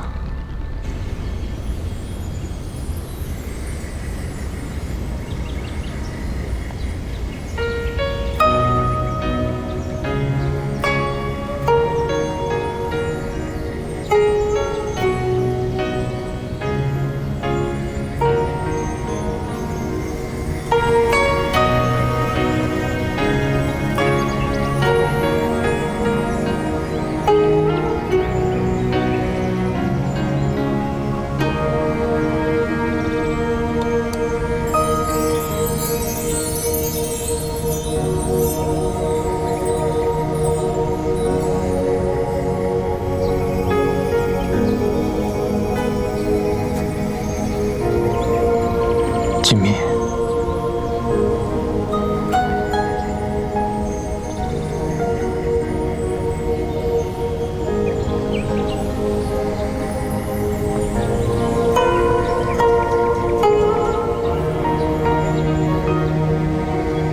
这个不错。是啊，润而能润，光而不滑。火神殿下若是喜欢，我送你几张便是。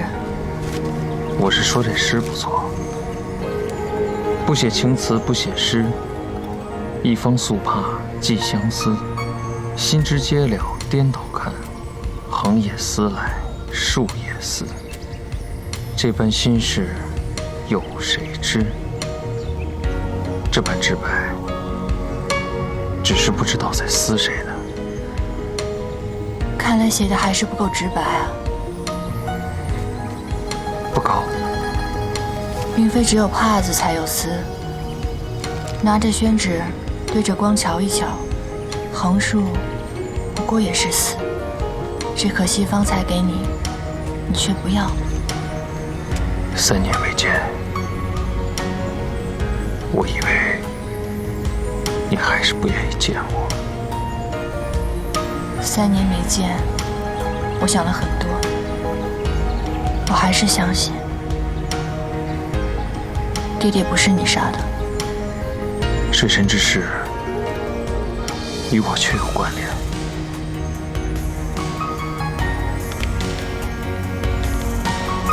但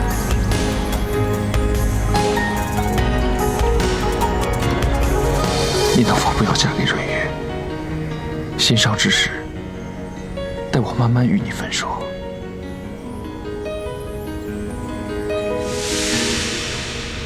我与夜神的婚约，乃是爹爹之愿，天地之令，让我如何抗拒？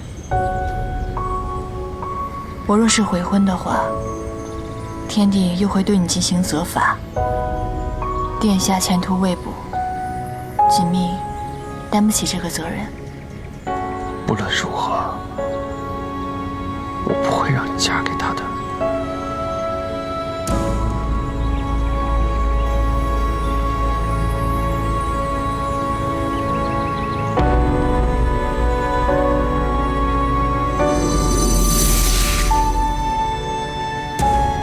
青丝，情丝，时至今日，你我恐怕再无希望。这缕青丝给你，聊赠青丝以寄情，唯愿浓心赐我心。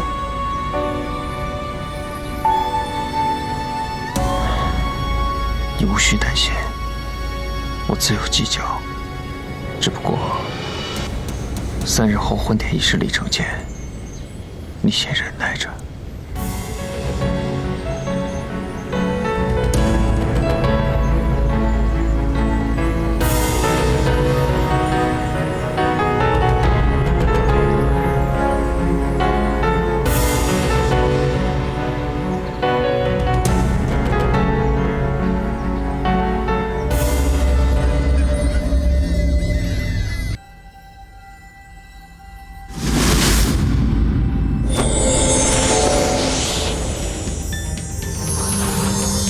为政以德，譬如北辰，居其所，而众星拱之。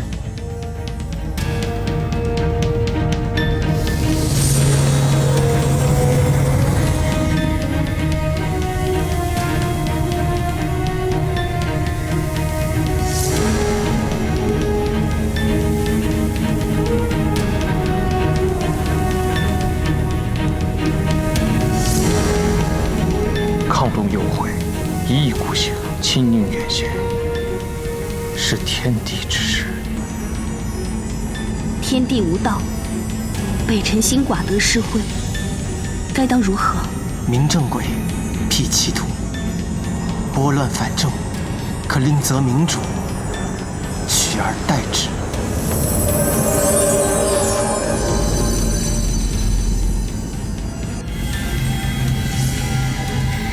自弄复兵，知进而不知退，乃润玉之过。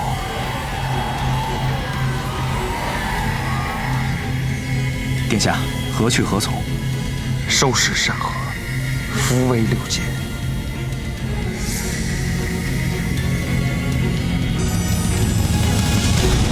背水一战，直捣黄龙。以坤克俭，先取前略。上离下南，中至北门，以梗一对，后定西东。紫薇守北辰，探狼破瑶光，武曲化天泉。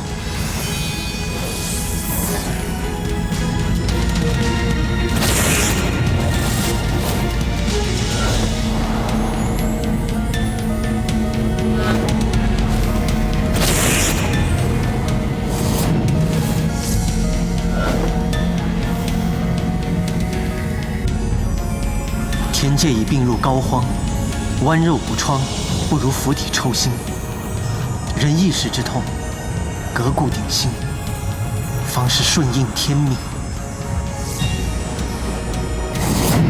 每一次权力更迭，都会掀起腥风血雨，生灵涂炭。我不忍见，就算逆势而动，也要坚守到底。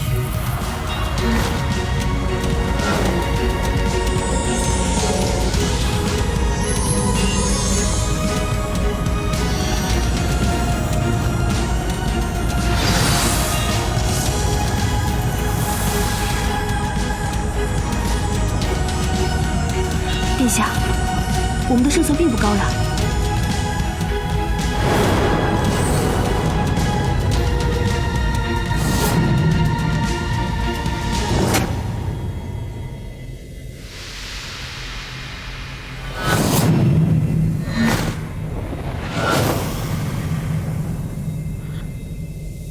为何他毫无胜算，却还要一意孤行呢？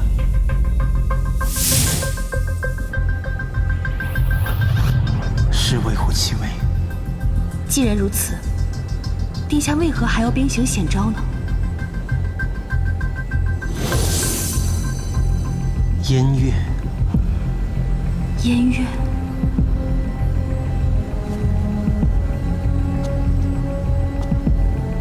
明月背后的星宿不可掌控，却毁天灭地。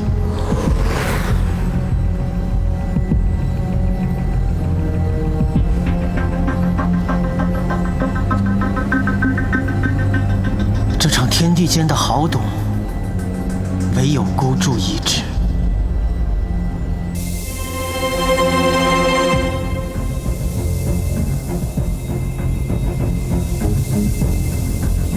他的手中还有什么砝码呢？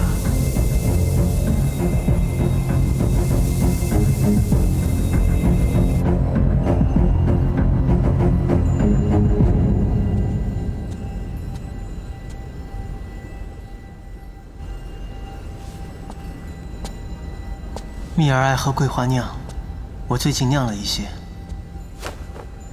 你倒是来得巧，这一壶今晚喝，正好。那我便不客气了。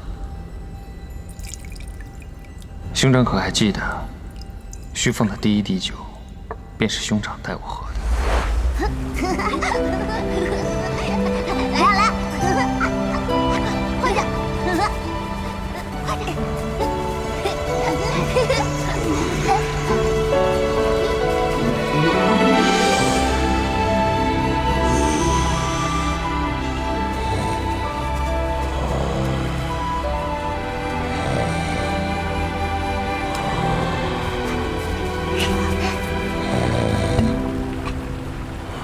这是什么？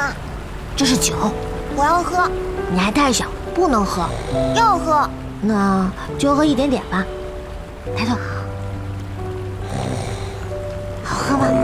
好喝吗？嗯。